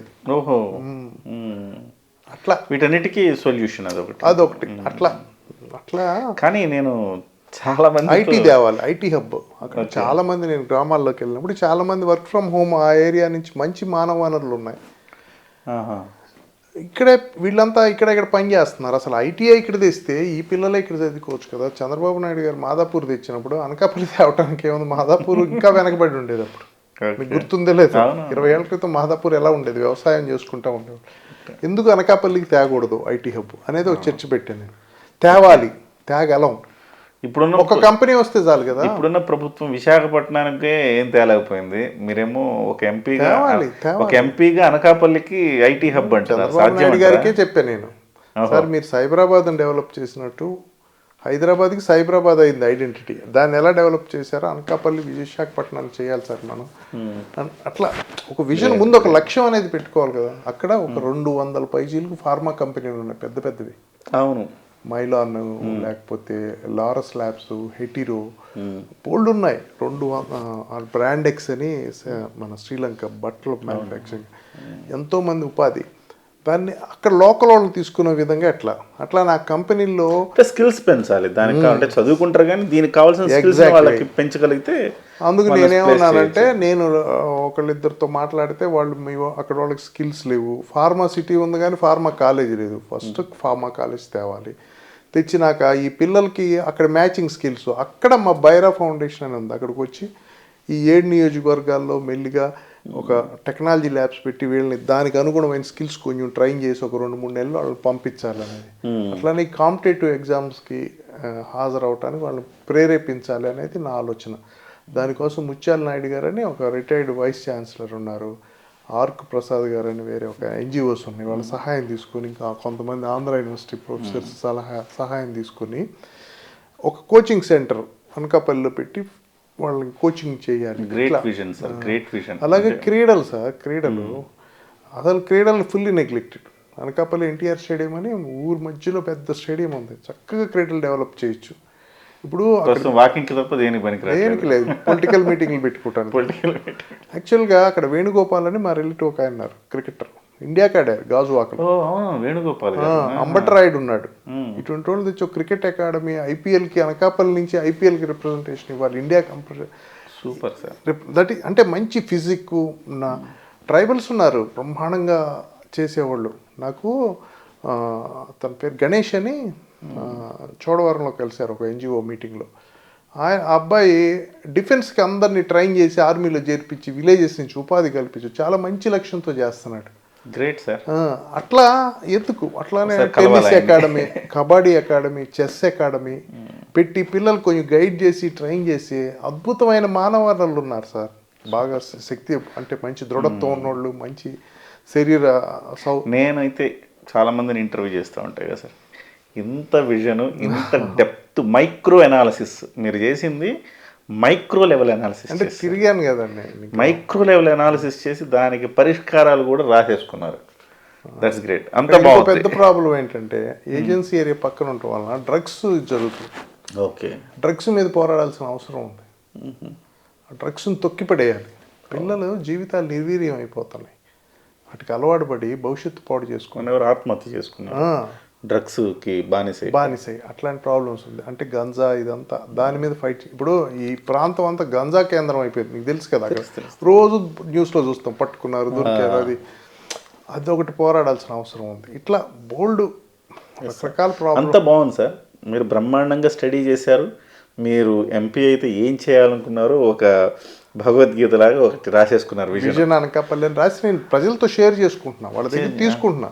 ఫైనల్గా బిఫోర్ ఎలక్షన్స్ నాకు ఖచ్చితంగా మేనిఫెస్టో రిలీజ్ చేస్తాను, దానికి ఎట్లా వర్క్ చేయాలో ఒక ప్రణాళిక, ఒక నిర్దిష్ట సమయం పెట్టుకొని దాని మీద వర్క్ చేస్తాను. సూపర్. అంటే పబ్లిక్ పార్టిసిపేషన్ కూడా చేయించి. మరి తెలుగుదేశం పార్టీ నుంచి మీరైతే ప్లాట్ఫామ్ రెడీ చేసుకున్నారు. సో మీలాంటి వాళ్ళకి ఇస్తే కేక్ వర్క్గా మీరు దాన్ని ముందుకు తీసుకెళ్ళగలుగుతారు. కానీ తెలుగుదేశం పార్టీ నుంచి మీకే టికెట్ వస్తుందని మీకు ఎక్స్పెక్టేషన్ ఉందా, కాన్ఫిడెన్స్ ఉందా? ఎందుకంటే దాదాపు ఇటువైపు అయ్యన్న పాత్రుడు గారు ఖర్చీఫ్ వేశారు మొన్న సభలో చెప్తూ, అప్లికేషన్ పెట్టుకున్నాను మా అబ్బాయి కనకాపల్లి ఎంపీ అని అన్నారు. కొణతాల రామకృష్ణ గారు ఇప్పుడు జనసేనలో జాయిన్ అయ్యారు. సో ఆయన కూడా గతంలో ఎంపీగా పనిచేశారు. సో వీళ్ళంతా మీకు కాంపిటీషన్ ఉంది. సో మీకు ఎట్లా అనిపిస్తుంది? మీకు ఏమైనా చంద్రబాబు గారు హామీ ఇచ్చారా, లోకేష్ గారు హామీ ఇచ్చారా? మీ కాన్ఫిడెన్స్ ఏంటి? మీకే ఇవ్వాలి అని ఎందుకు చెప్తున్నారు?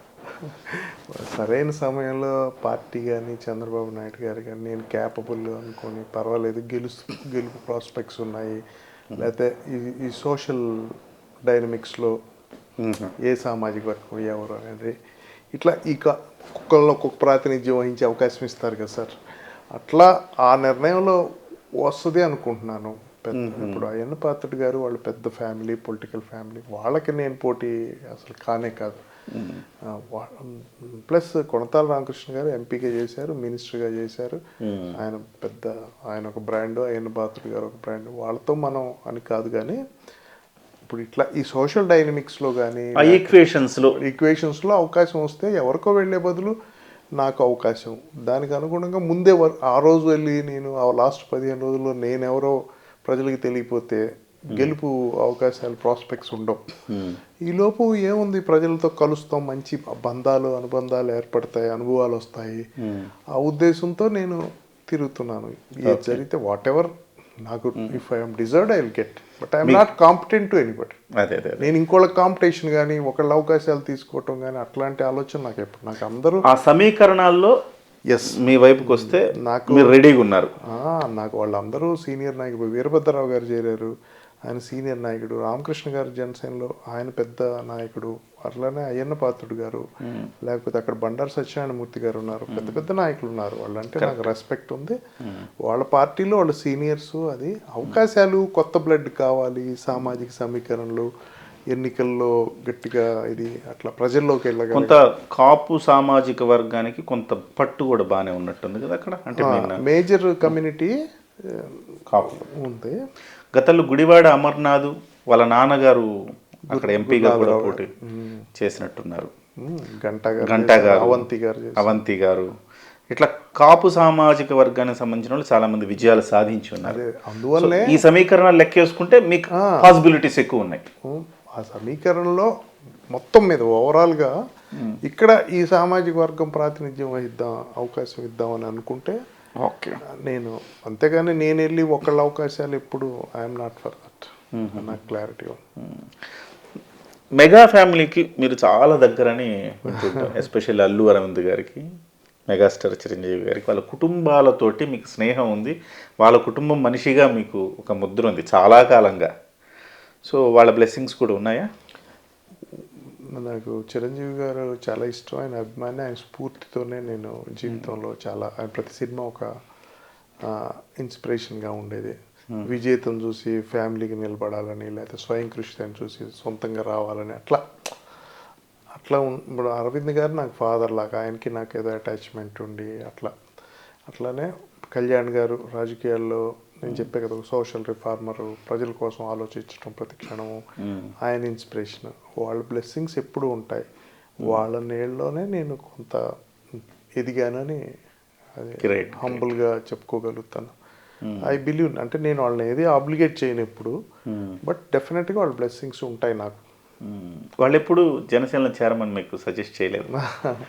అంటే యాక్చువల్గా 19లో కూడా నేను జనసేన పార్టీ నిర్మాణంలో నేను కళ్యాణ్ గారికి నేను వెళ్ళి కొంత వర్క్ చేశాను. వారు తర్వాత అనుకోకుండా నేను ఇట్లా తిరుగుతా ఆ 19 తర్వాత జరిగిన సమస్యలు, వాటిలో లోకేష్ గారు మాట్లాడుతున్నప్పుడు, వారితో చర్చలప్పుడు అట్లా సరే నేను ఇక్కడ ఫినిక్స్ గ్రూప్ అని పనిచేస్తుంటాను, డైరెక్టర్ అందరూ ఇట్లా వాళ్ళు ఇట్లా లోకేష్ గారితో సంబంధాలు ఉంటాం, దానివల్ల కొంత అన్నిటికన్నా ఏంటంటే చంద్రబాబు నాయుడు గారు ఇబ్బంది పట్టడం నన్ను కొంచెం బాధేసింది. ఆయన వ్యక్తి అంటే ఇప్పుడు ఆయన కంట కన్నీరు తెప్పించేంతగా బాధ పెట్టారు, చూశాం కదా ప్రెస్ మీట్లో. అరే పాపం మన జీవితాలు ఇచ్చిన ఆయన ఒంటరిగా అట్లా అయిపోయాడు, ఆయన ప్రెస్ మీట్లో ఆయన కన్నీళ్ళు పెట్టుకోవాల్సి వచ్చింది, ఆయన అరెస్ట్ అవ్వాల్సి వచ్చింది అనేది కొంత అటువైపు ఇంక్లైన్ అవటానికి కారణమైంది. అట్లాగని నాకు చాలా మంచి రిలేషన్షిప్, రెస్పెక్ట్ ఉంది.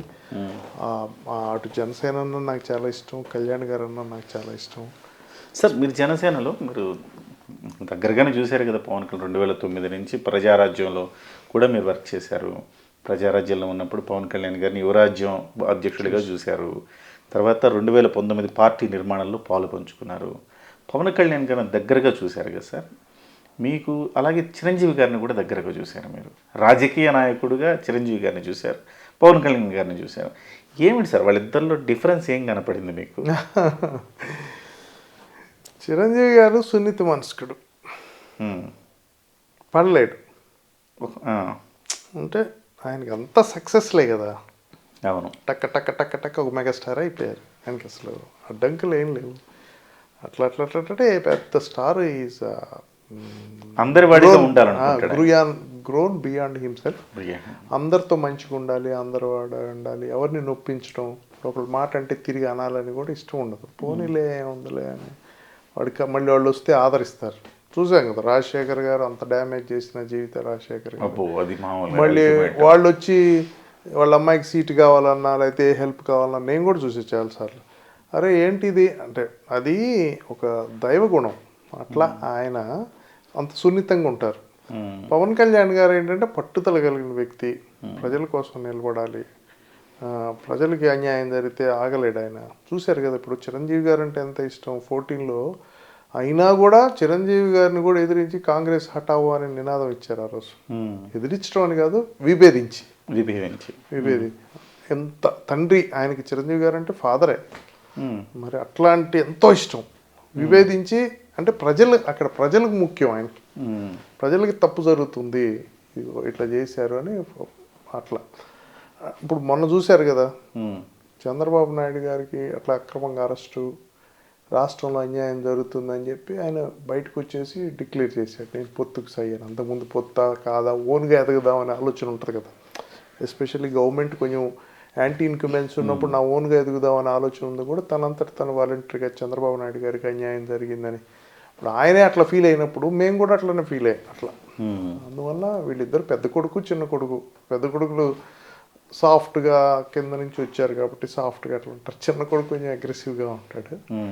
బట్ ఇద్దరు లక్ష్యం సమాజ శ్రేయస్సు, మనల్ని ఇంత వాళ్ళని చేసిన ప్రజలకి ఏదో ఒకటి చేయాలని ఒక ఆలోచన ఇట్లా ఉంటుంది. నేను అర్థం చేసుకుంది అంతవరకు. సో ముఖ్యంగా చిరంజీవి గారు అందరివాడిగా ఉండాలనుకుంటారు, అందరివాడిగా ఉన్నారు. మధ్యలో రాజకీయాల్లోకి వచ్చాక కొంత ఊహించని విమర్శలు, ఆయన హర్ట్ అయ్యాడు, సరే పార్టీని విలీనం చేసేసాడు, చిన్నగా రాజకీయాల నుంచి తప్పుకున్నాడు.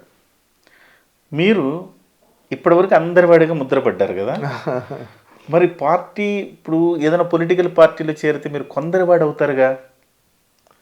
అంటే లక్ష్యం పెద్దది కదా, సమాజ శ్రేయస్సు, ఎక్కువ మందికి ఉపయోగపడాలి ఆలోచన.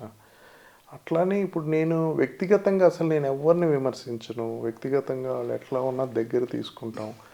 కానీ సిద్ధాంతాల సైద్ధాంతికంగా లేకపోతే ప్రజలకు ఏది మంచి అనే దాన్ని సపోర్ట్ చేయాలి. చదువుకున్న వాళ్ళు అట్లా సపోర్ట్ చేయకపోతే అది నేరం అవుతుంది కదా. ఇప్పుడు మన మౌనం ఒక్కోసారి తప్పుని మౌనంగా భరించడం అనేది కరెక్ట్ కాదని నమ్ముతాను.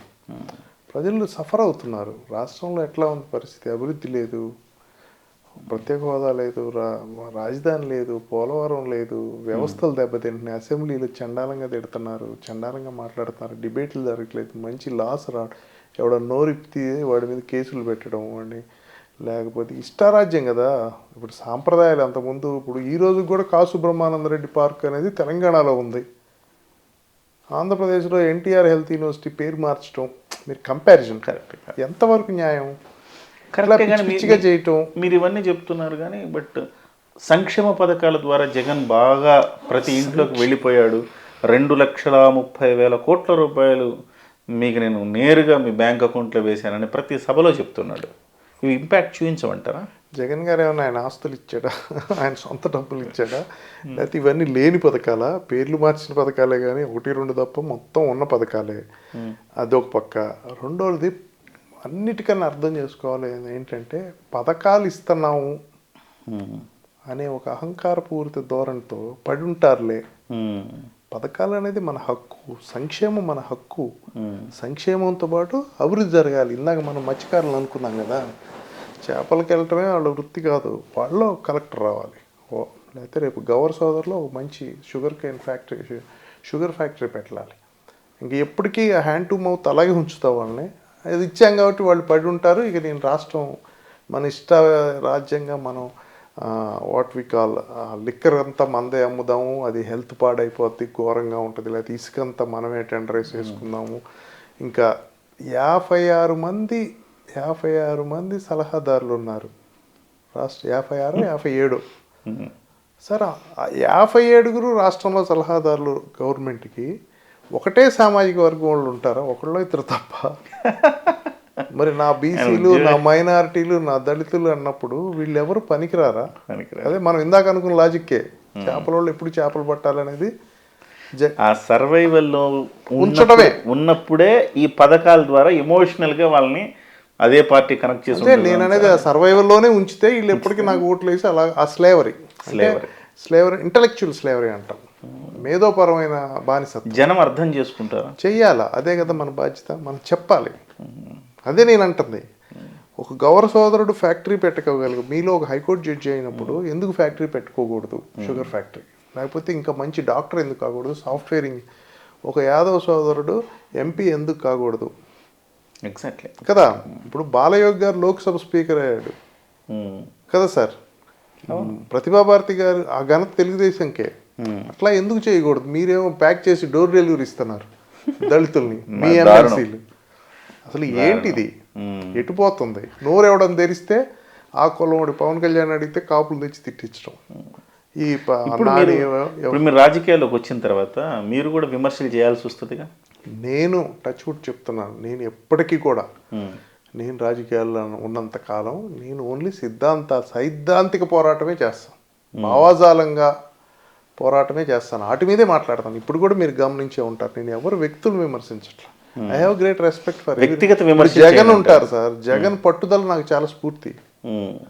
నేను 19లో అనుకున్నాను, అరే ఎంత పట్టుదలగా సోనియా గాంధీ మీద పోరాడి అతను 151 సీట్లు తెచ్చాడు, బాగా చేస్తాడా అనుకున్నాం కదా సార్. చేస్తుంటే ఓకే, మా అవసరం ఉండేది కాదు, కరెక్టే.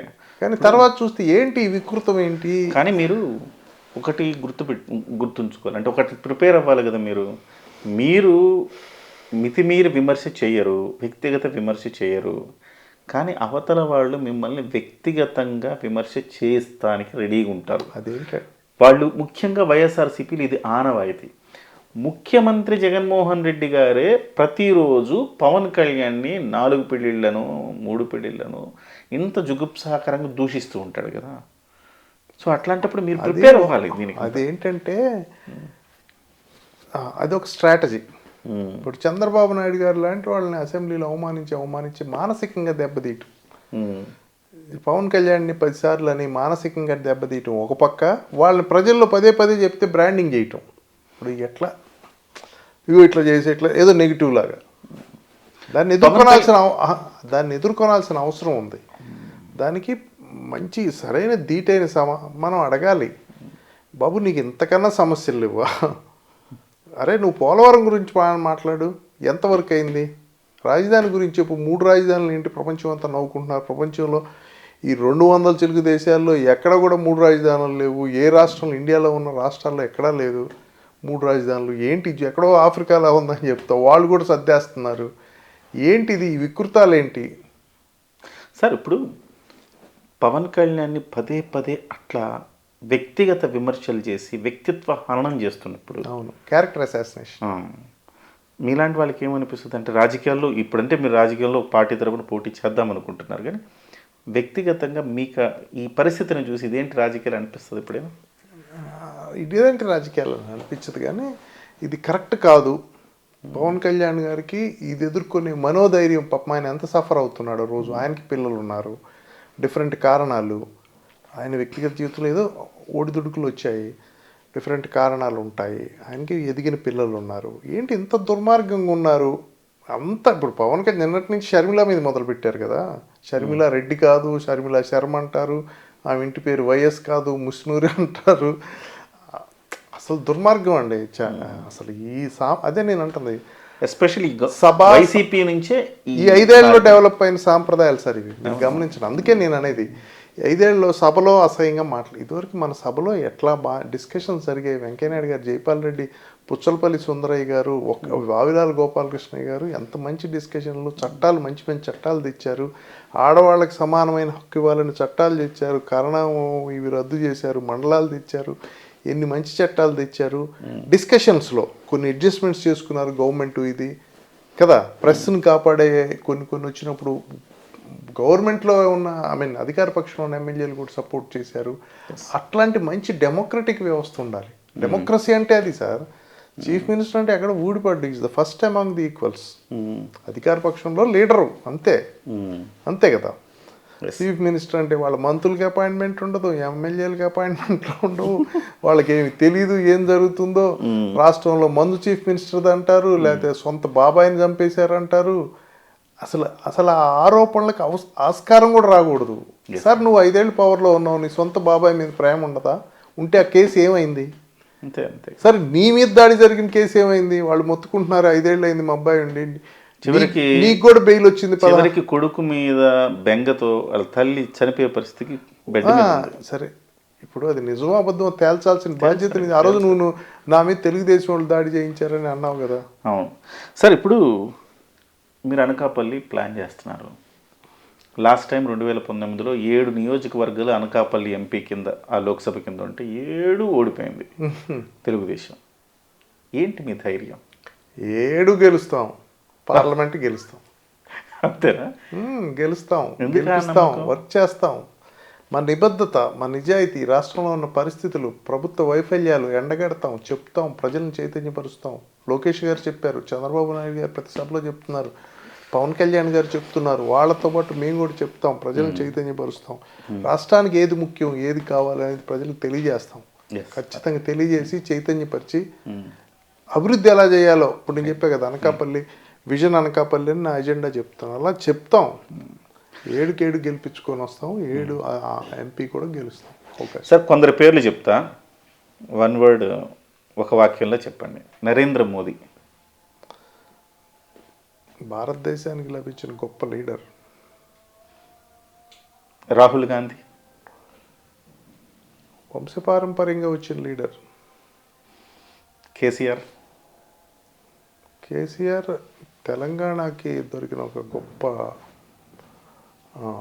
స్ఫూర్తిదాయకమైన లీడర్. కేటీఆర్ సేమ్ వంశపారంపర్యంగా వచ్చిన టెక్నాలజీ లీడర్. ఓకే. చిరంజీవి గొప్ప మానవతావాది, మంచి good human being. Okay. Self made star. Allu Arvind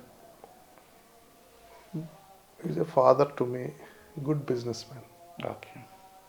Pawan Kalyan social reformer, humanist, what not. Jaganmohan Reddy పట్టుదల, మొండితనం ఉన్న, అవకాశాలు వచ్చినా వినియోగించుకొని చరిత్రలో మిగిలిపోయే నాయకుడేమో అనిపిస్తుంది. లోకేష్ గొప్ప లీడర్, మంచి వ్యక్తిత్వం, గుడ్ హ్యూమన్ బీయింగ్, ప్రజల పట్ల తనకి కొంత ఇది ఉంది, నిబద్ధత ఉంది, hard worker, good listener, very good leader, emerging leader. ఫైనల్గా మీరు ఏం చెప్పాలనుకుంటున్నారు ఈ సమాజానికి, లేకపోతే ఎస్పెషల్లీ ఆంధ్రప్రదేశ్కి? నేనేం చెప్తానంటే, బ్లైండ్గా, గుడ్డిగా ఉండొద్దు. ప్రజలు ఆలోచించాలి. సమాజంలో ఏం జరుగుతుంది, ఏది మంచిది, ఏది చెడ్డది. ఈ ఫ్యూడల్ వ్యవస్థలు ఉండకూడదు. మనం పథకాలు ఇస్తున్నాం కదా పడి ఉంటారని అహంకారపు ధోరణి, ఈ పథకాలు ఇచ్చాం కదా, లేకపోతే మనం ఒక ఓట్ బ్యాంక్ రాజకీయాలు చేస్తున్నాం కదా, వీళ్ళు చచ్చినట్టు ఓట్లు వేస్తారు, నేను నా ఇష్టం, ఈ రాష్ట్రం నా వ్యాపార సామ్రాజ్యం అనే విధంగా కాదు. అధికారం అనేది ప్రజలకు సేవ చేయటానికి, ప్రజలకి సర్వీస్, అది ఒక పరిమిత కాలానికి. కాబట్టి మన అధికారంలో ఉన్న వాళ్ళని ప్రశ్నించే హక్కు ఉండాలి, ప్రజాస్వామ్య వ్యవస్థను పరిరక్షించాలి, సాంప్రదాయాలను కాపాడాలి, వ్యవస్థను బలోపేతం చేసి మనం మళ్ళీ నెక్స్ట్ జనరేషన్కి అందించాలి. మన టర్మ్ ఎన్నాళ్ళు ఉంటుంది సార్, 75 ఏళ్ళు 70 ఏళ్ళ తర్వాత మనం ఫోటో ఎక్కుతాం గోడకి, మన పిల్లలు మా నాన్న ఇట్ట చేశాడు, మా తాత ఇట్ట చేశాడు, మా నాన్న పొలం సంపాదించాడు, ఇల్లు కట్టాడు అని చెప్పుకుంటారు. అంతే. అలాగే మనం ఈ వ్యవస్థని, సాంప్రదాయాలని, దీన్ని ఈరోజు రామ మందిర్ కట్టారంటే ఏంటి, మన అక్కడ రాముడు దేవుడు అనే దానికన్నా భారతీయ హైందవ సాంప్రదాయాన్ని కాపాడి మళ్ళీ నెక్స్ట్ జనరేషన్ తీసుకొస్తున్నారు. గ్రేట్. నేను అనేది అట్లా, అంటే దేవుడు ఉన్నాడు లేడు, లేకపోతే రాముడు ఉన్నాడు లేడు అనేది మనకు తెలియదు అసలు కదా. అదొక నమ్మకం, అదొక భావన, అదొక జీవన విధానం కదా. అది మళ్ళీ నెక్స్ట్ జనరేషన్కి they trying to pass it. భారతీయత ఇండియాలో ఇది ఒకటి ఉంది, అయోధ్యలో రాముడు పుట్టాడని నమ్మకం ఉంది, దాన్ని మేము అందిస్తున్నాం నెక్స్ట్ జనరేషన్. దానికి కట్టుబడి ఉండి చేసిన పోరాటం దాని ఫలితం. అట్లానే మన ప్రజాస్వామ్య వ్యవస్థని, ఆ ఫ్యాబ్రిక్ని కాపాడుకోవాలి, లేకపోతే నియంతృత్వ పోకళ్ళు పెరిగిపోతాయి. ప్రపంచంలో నియంతలందరూ ఇట్లా ఎమర్జ్ అయ్యి వాళ్ళు ఇష్టం వచ్చినట్టు చేసి వ్యవస్థలను దెబ్బతీసి, పోలీస్ వ్యవస్థ అంటే ఎంపీలను కొట్టడానికి ఉపయోగించే వ్యవస్థలు తప్పు, లేకపోతే తప్పుడు కేసులు పెట్టడం, లేకపోతే ఒక అధికార పార్టీ ఎమ్మెల్యే ఒక దళితుడిని తీసుకొచ్చి డోర్ డెలివరీ చంపేసి డోర్ డెలివరీ ఇచ్చే దురహంకారం, ఇటువంటి వాటికి ప్రజలు చైతన్యవంతంగా ఆలోచించాలి, పోరాడాలి. పోరాటం అంటే కొట్లాడటం కాదు, ఆ పోరాటం బ్యాలెట్ బాక్స్లో చూపించాలి. అలా విధంగా అభివృద్ధి చేసుకోవచ్చు, కొత్త అవకాశాలు అందిపుచ్చుకోవాలి, కొత్తగా ఆవిష్కరించాలి. మత్స్యకారులు ఎప్పుడు మత్స్యకారులుగానే ఉండిపోతాం, లేకపోతే గౌర సోదరులు ఎప్పుడు గౌర సోదరులుగా ఉండడం, కాపుల్లో ఎప్పుడు అలాగే ఉండిపోతారు, లేకపోతే యాదవులు అట్లానే ఉండిపోతారు అనుకోకూడదు. మేము కూడా ఐఏఎస్లు అవ్వాలి, మేము కూడా డాక్టర్లు అవ్వాలి, సాఫ్ట్వేర్ ఇంజనీర్లు, అది అట్లా కొత్తగా ఆలోచించాలి. క్రియేటింగ్ న్యూ పాసిబిలిటీ, సమాజం ఇంటిగ్రేట్ అవ్వాలి, ఒక మంచి సమాన హక్కులు ఉండగలిగి అన్ని అవకాశాలు అందిపుచ్చుకుని ఒక కొత్త సమాజం ఆవిష్కరింపబడాలి. అది నేను కోరుకున్నాను. Right sir, that's great sir. ఇంతకుముందు ఒక ప్రశ్న అడుగుదాం అనుకున్నా, మర్చిపోయాను. ఎంపీ ఎన్నికలంటే ఇవాళ డబ్బుతో ముడిపడినాయి, ఏ ఎన్నికైనా డబ్బుతో ముడిపడినాయి. దాదాపు 100 కోట్లు ఖర్చు అవుద్ది అంటున్నారు. అసెంబ్లీ నియోజకవర్గానికి 50 కోట్లు అంటే ఎంపీకి 100 కోట్లు అంట. ప్రిపేర్ ఉన్నారా? అంటే ఫస్ట్ ఏంటంటే ఎన్నికలు, ధనం అనే ఒక కొలమానం పక్కన పెట్టేయాలి. అసలు ఓటు హక్కు 1000 రూపాయలకి మనం అమ్ముకుంటే 5 ఏళ్ళు రోజుకు 10 రూపాయలు సార్. అంటే మన భవిష్యత్తుని ఒక 10 రూపాయల కోసం తాకట్టు పెట్టేస్తున్నాం. అది చాలా పెయిన్ఫుల్. అది కూడా చైతన్యం తేవాలి. నా ఎజెండాలో అది ఒకటి. అంతేనా? ఎజెండాలో ఒకటి. సరే, పోటీలో మేము ఏదో పోటీ పడతాం, మా తిప్పలు ఏదో పడతాం, ఎంతో కొంత ఖర్చు అవుతుంది, అది వేరే విషయం. అది ఇంత అని మనం చెప్పలేం, కానీ దానికి ముళ్ళుతోనే తీయాలన్నట్టుగా ఇక తప్పదు. ఒకసారి దిగిన తర్వాత అంతా ఏంటి కానీ కాంపిటేటివ్గా వెళ్ళాలి, పోరాడాలి, అది వేరే విషయం. కానీ బట్ నా ఎజెండాలో అది ఒక భాగం. ప్రలోభాలకు లొంగద్దు, మీరు ఆలోచించండి, ఇదిగో మేమైతే ఇది చేస్తాం. అది ఎప్పుడైతే వాళ్ళు ఓటు నిజాయితీగా వేసినప్పుడు అడిగే హక్కు ఉంటుంది. ఇప్పుడు ఈ కొంతమంది అడగలేరు, ఎందుకు? ప్రలోభాలకు లొంగిపోతాయి. ఇప్పుడు ఎమ్మెల్యేల దగ్గరికి వెళ్తే మీ ఊరికి ఎంత ఇచ్చాం కదా, ఆ రోజు 10 లక్షలు ఇచ్చాం, నువ్వేంటి నన్ను అడిగేది? ఎమ్మెల్యేల ఆలోచన కూడా ఎట్లుంది, లేకపోతే ఎంపీల ఆలోచన లాస్ట్ 6 నెలలు వచ్చి నాకు కూడా చెప్పారు, ఎందుకు చివరిలో 15 రోజులు వచ్చి ఆ రోజు ఏదో డబ్బులు ఖర్చు పెట్టి సెలెక్ట్ అవుతాం, మళ్ళీ మన వ్యాపారం చూసుకో. ఆ ధోరణి పోవాలి. ఇప్పుడు మాకు వావిలాల్ గోపాలకృష్ణయ్య గారు అంటే సైకిల్ మీద తిరిగేవాళ్ళు, పుచ్చలపల్లి సుందరయ్య గారు సైకిల్ మీద తిరిగారు. ఎందుకంటే ఖమ్మం జిల్లా ఇల్లెందులో గుమ్మడి నరసయ్య గారు అన్నారు, సిపిఎం ఎమ్మెల్యే, 3 టైమ్స్ ఎమ్మెల్యే, ఇల్లు లేదు. Correct sir. అంతెందుకు, 2004 మొన్న హరిరామ్ జోగే గారు ఇంటర్వ్యూ చేశారు. 2004లో ఆయన ఎంపీగా పోటీ చేసినప్పుడు ఆయనకైన ఖర్చు 12 లక్షలు అంట. అంటే మేబీ 12 లక్షలు big money that day in those days. Still చెప్తున్నాను, అంటే ఎన్నికలు ప్రలోభాలకు లొంగకుండా నిజాయితీతో నిబద్ధతతో ప్రజలు ఆలోచించి ఓట్లు ఇస్తే మంచి నాయకులు ఎమర్జ్ అవుతారు, వ్యవస్థను కాపాడుకుంటాం, డెమోక్రటిక్గా ఉంటుంది. మనం అడిగే అకౌంటబిలిటీని తీసుకురావచ్చు. లీడర్ నిలేసి నీకు ఆ రోజు ఓటేసాం, నువ్వు చెప్పావు కనుక ఓటేసాం, ఎందుకు చేయలేదు అనే అధికారం లేకుండా పోతుంది కదా. You are getting disempowered. Empowerment ఎప్పుడు వస్తుంది? నువ్వు వాళ్ళ దగ్గర ఏమి తీసుకోకుండా నిన్ను నమ్మి ఓటేస్తే, నిన్ను నమ్మి ఓటేసాం. ఇప్పుడు నన్ను రేపొద్దున నమ్మి ఓటేసాం, దిలీప్ గారు మీరు ఏది ఐటీ హబ్ తెస్తా అన్నారు, మీరు మా వాళ్ళకి ఉపాధి అవకాశాలు కల్పిస్తా అన్నారు, వ్యవసాయం మీద ఇచ్చేస్తా అన్నారు, లేదా పరిశ్రమలు ఓపెన్ చేస్తా అన్నారు, ఇక్కడ ఒక హాస్పిటల్ తెస్తా అన్నారు, అడిగే హక్కు ఉంటుంది. Right sir. అది కావాలి. ఆ రకమైన చైతన్యం ప్రజల్లో తేవాలి. నా ఎజెండాలో అది కూడా ఒక భాగం. ఎన్నికల్లో మనీ పాలిటిక్స్ మీద పోరాటం కూడా నా ఎజెండాలో ఒక భాగం. ఓవర్ ఎ పీరియడ్ అది ఓవర్ నైట్ తీసుకురాగలేం కానీ, అంతే ఓవర్ నైట్ మనం చేయలేం కానీ ఒక పీరియడ్ ఆఫ్ టైంలో చెప్పగా ప్రజలు అర్థం చేసుకో. ఒక్కటి సార్, అభివృద్ధి అనేది ఏంటో రుచి చూపిస్తే డెఫినెట్గా జనం మారుతారు, ఖచ్చితంగా మారుతారు. ఎంతసేపటికి సంక్షేమం ఆ రోజు వాడి పూట గడవటం ఎలా అనే దానికి మాత్రమే మనం ఫీడింగ్ ఇస్తుంటే, చంద్రబాబు నాయుడు గారు అభివృద్ధి చేయబట్టే కదా ఆ రోజు అంత పెద్ద గ్రాటిట్యూడ్ సభ జరిగింది. ప్రజలు స్వచ్ఛందంగా. డెఫినెట్గా సార్, నిజం చెప్పాలి. ఈరోజు నేను తెలుగుదేశం వైపు ఉన్నానంటే ఆ గ్రాటిట్యూడ్తో, ఆయన చేసిన అభివృద్ధి వల్లనే. అదే సార్ చెప్తున్నాను. Yes sir. నిజం చెప్పాలంటే 1994-99 నుంచి 2004 వరకు ఆయన తీసుకొచ్చిన సంస్కరణలు అద్భుతం. ఇప్పుడు కానీ అర్థం చేసుకోలేదు ఆ రోజు. నేను కూడా చేసుకోవాలి. Dare to dream care to achieve అంటే నాకు అర్థమయ్యేది కాదు. ఈయన ఎందుకు ఇంత డబ్బులు వేస్ట్ చేస్తున్నాడు అనిపించేది. రోడ్లు వైడెన్ చేసి డ్రైనేజీలు వేస్తుంటే, లేకపోతే ఎయిర్పోర్ట్, ఇంటర్నేషనల్ ఎయిర్పోర్ట్ అంటే బిజినెస్ స్కూల్కి 200 ఎకరాలు, మైక్రోసాఫ్ట్ ఇవన్నీ అంటే ఓవర్గా షో అనుకునేవాడు. దాని ఫలితాలు జనరేషన్స్ టుగెదర్. ఎప్పుడో నాగార్జున సాగర్ కడితే ఇప్పటికి ఉపయోగపడుతుంది కదా సార్. శ్రీశైలం డ్యామ్ కడితే ఇప్పటికీ రైతులకు ఉపయోగపడుతుంది. అంటే చరిత్రలో నిలిచిపోయే పనులు చేస్తే వ్యవసాయ అభివృద్ధికి దోహదపడాలి. Yes sir. ప్రొడక్టివ్ సార్, మన డబ్బులు ఒక రూపాయి మనం ఖర్చు పెడుతుంటే ప్రొడక్టివ్, ఒక 100 ఏళ్ళకి సరిపడే ఒక ప్రొడక్టివ్ రంగంలో పెడుతున్నామా, ఈ రోజు తినేసి పక్కన పడేసి అవకాశాలు సృష్టించి. ఈ సంక్షేమం అంతా ఈ రోజే. ఇది సంక్షేమం ఉండాలి.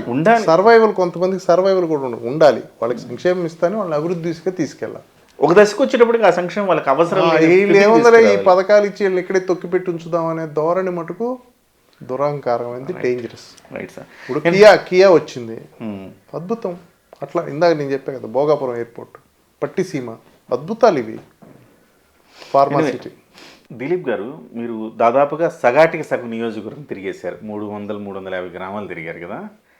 ఇందులో మీకు మీ అనుభవాలు ఏంటి? ఈ 300 గ్రామాలు తిరుగుతున్న క్రమంలో మీకు వచ్చిన ఎక్స్పీరియన్సెస్ సార్, మీ అనుభూతులు ఏంటి?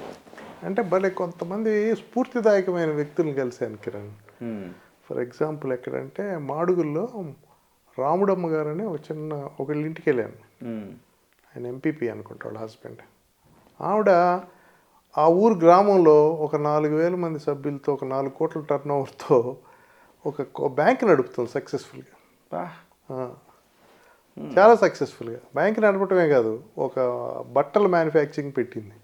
మరి మీరు లాభం వస్తుందమ్మా అని అడిగాను. లాభం ప్రస్తుతం రావట్లేదండి, కానీ ఉపాధి దొరుకుద్ది కదా, 4 బతుకుతారు కదా అని చెప్పింది. అబ్బా నాకు అసలు నాకు ఆమెలో ఆ పెప్సీ CEO ఇందిరా నువ్వు కనపడి చెప్పే కూడా నాకు షేర్ చేసుకునే అలవాటు ఉంది. అట్లానే సేమ్ వే మన పెందుర్తిలో సబ్బవరంలో జాగృతి అనే ఒక సంస్థ ఉంది. సుజాత గారని వాళ్ళ డాటర్ మౌక్తిక అని, వాళ్ళ హస్బెండ్ చచ్చిపోయారు, ఆయన పెట్టాయంట ఆ సంస్థ. 22,000 మంది సభ్యులతో 30 కోట్ల టర్న్ ఓవర్తో అద్భుతంగా నడుపుతున్నారు వాళ్ళు. వాళ్ళ అమ్మాయి బీటెక్ కంప్యూటర్ చదివినా మానిపించి అయిపోయినాక తీసుకొని వచ్చి అందులో CEO పెట్టి దాన్ని డెవలప్ చేస్తున్నారు. వాళ్ళ ఆయన చనిపోతే ఆ విగ్రహం పెట్టి స్ఫూర్తిగా ఇంకా రైతులకి సపోర్టింగ్గా అగ్రో ప్రొడక్ట్స్ తెచ్చి వైజాగ్లో అమ్మటం, అదో గొప్ప స్ఫూర్తిదాయకం. అట్లానే కాసిం గారని ఆయన మాడుగుల కాన్స్టిట్యున్సీలోనే, అది కూడా ఆయన ఆ చుట్టుపక్కల ప్రాంతాల పిల్లల కోసం అక్కడ ఎడ్యుకేషన్, ముస్లిం మైనారిటీ ఆయన పెట్టి చాలా చక్కగా స్కూలు, ఇంటర్మీడియట్ ఎదురే ఆయన ఇల్లు పెట్టుకొని ఫుల్గా డెడికేటెడ్ రూరల్ గ్రామీణ ప్రాంతాల్లో విద్యార్థులకి చదువు చెప్పడం కోసం.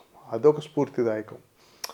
అట్లా ఇంకా చాలా ఇట్లా నేను చాలా మంది వాళ్ళ నుంచి కూడా మన స్ఫూర్తి అంటే మనకు తెలియదు ఇలాంటి వాళ్ళంత ఫోకస్ కూడా కాలేదు. వాళ్ళు అన్సంగ్ హీరోస్ ఎగ్జాక్ట్లీ. ఇంకొక అతను రాము గారని మా రిలేటివే, ఆయన నాకు అసలు అంతకుముందు తెలీదు. ఆయన గ్రామీణ GSS అనేవాళ్ళం, గ్రామీణ స్వరాజ్ అని ఒక సంస్థ పెట్టి ఒక NGO నడుపుతున్నారు. 2000 మంది ఫార్మర్స్కి న్యాచురల్ ఫార్మింగ్, ఇంకా చాలా యాక్టివిటీ. అట్లనే ఆర్క్ ప్రసాద్ గారు అని ఉన్నారు, ఇందా చెప్పాను. ముత్యాల నాయుడు గారు ఆయన నన్న యూనివర్సిటీ VC రిటైర్ అయిపోయారు. ఆయన ఆ ప్రాంతంలో ఈ మన సనాతన ధర్మం మీద బుక్స్ చేయటం, పిల్లల్ని ఎడ్యుకేట్ చేయటం, పిల్లలకి బుక్స్ ఇవ్వడం, వాళ్ళని మంచి మార్గంలోనే అట్లా అట్లా అసలు అట్లా ఎంతమందిని కలుస్తున్నామంటే, అరే ఇంతమంది సమాజంలో ఇంత ఇదిగా వర్క్ చేస్తున్నారా. నేను ఇందాక చెప్పాను గణేష్ అని ఒక అతను అదే డిఫెన్స్ కోసం వాళ్ళ ఊర్లో సైన్యంలో చేర్చడం కోసం ట్రైనింగ్ ఇచ్చి ఆ అబ్బాయి. ఇంకొకళ్ళు ట్రైబల్స్ నాన్ ట్రైబల్ ఏరియాలో ఉంటారు, అంటే నాన్ ఏజెన్సీ ఏరియాలో. అంటే రంపచోడవరం అవన్నీ agency areas, government recognize. Tribals దాని బయట కూడా ఉంటారు, వాళ్ళ హక్కుల కోసం పోరాడతారు. ఒక ఆయన దేవుడు గారని ఒక ఆయన ఉన్నారు, ఆర్క్ ప్రసాద్ గారని ఒక NGO ఉంది, మాలిని గారని ఒక ఆవిడ ఉన్నారు. వీళ్ళందరూ ఒక ఎత్తు అయితే, పట్నాయక్ గారని ఒక ఆయన ఉన్నారు. అసలు ఫిజికల్లీ హ్యాండిక్యాప్డ్, కంప్లీట్గా కుర్చీలోనే ఉంటారు. ఆయన లేవని కూడా జైపాల్ రెడ్డి గారు అని లేస్తారు, ఈయన అసలు ఆయన దాన్ని ఆయన దివ్యాంగుడు అది అధిగమించి ఇంకో 3000 మంది ఫిజికల్ హ్యాండిక్యాప్డ్ కోసం ఆయన వాళ్ళకి అండగా ఉంటాడు. ఒక ఇన్స్టిట్యూషన్ నడుపుతున్నాడు ఈ ఫిజికల్ హ్యాండిక్యాప్డ్ కోసం అచ్యుతాపురంలో. ఆయన రాష్ట్రపతి అవార్డు కూడా వచ్చింది. ఇట్లా బోల్డ్ మంది ఉన్నారనమాట అన్సంగ్ హీరోస్ అక్కడ. నాకు NGOs చాలా యాక్టివ్గా ఉంటాయి, వాళ్ళని చూసి నాకు చాలా స్ఫూర్తిదాయకం. ఇవన్నీ మంచి మధురానుభూతులు. అట్లా చాలా మంది. That's great sir. ప్రతి ఒక్కరి నుంచి ఒక్కొక్క విషయం మనం నేర్చుకోవచ్చు. వాళ్ళందరూ కూడా వెలుగులోకి వస్తే మరింత మందికి వాళ్ళు ఉపయోగపడతారు. ఇంకా ఇట్లాంటి వాళ్ళు ఒక 100 మందిని నేను చూశాను రకరకాల ఫీల్డ్స్లో. మీరు MP అయితే ఇలాంటి వాళ్ళందరినీ కూడా వెలుగులో వాళ్ళకి అండగా నిలబడాలి. వాళ్ళకి అండగా నిలబడి వాళ్ళని ఇంకా ఎనేబుల్ చేస్తే అటువంటి వాళ్ళు సమాజానికి ఆదర్శం, స్ఫూర్తి. Super sir. Thank you sir, thank you very much. చాలా మంచి విషయాలు చెప్పారు. అంటే ఇందులో ఇంటర్వ్యూలో సంచలనమైన విషయాలు ఉండకపోవచ్చు, కానీ చాలా చాలా మంచి విషయాలు. డెఫినెట్గా బైరా దిలీప్ గారు, నేను చాలామందితో ఇంటర్వ్యూ చేస్తుంటే ఇంత నిశితంగా అవగాహనతోటి, ఏదో నాకు సీటు కావాలంటే నా దగ్గర సామాజిక వర్గ బలం ఉంది, నా దగ్గర డబ్బులు ఉన్నాయి, నేను గెలుస్తా, నాకు అంగబలం ఉంది అని చెప్పేవాళ్ళే తప్ప, ఇందుకోసం నాకు టికెట్ ఇవ్వండి అని చెప్పేవాళ్ళు చాలా అరుదుగా ఉంటారు. అంత అరుదైన వాళ్ళలో బైరా దిలీప్ చక్రవర్తి గారు ఒకరు. Sir, all the best. మీకు టికెట్ రావాలి, అలాగే మీరు గెలవాలి, MP అయ్యి మీరు అనుకున్న విజన్ అనకాపలిని మీరు నిజం చేసి రాబోయే 5 ఏళ్లలో చూపించాలని కోరుకుంటున్నాను సార్. థ్యాంక్ యూ అండి కిరణ్ గారు. నేను కూడా చాలా విషయాలు నేర్చుకున్నాను. All the best for your Kiran TV. Thank you. Sir. నమస్తే.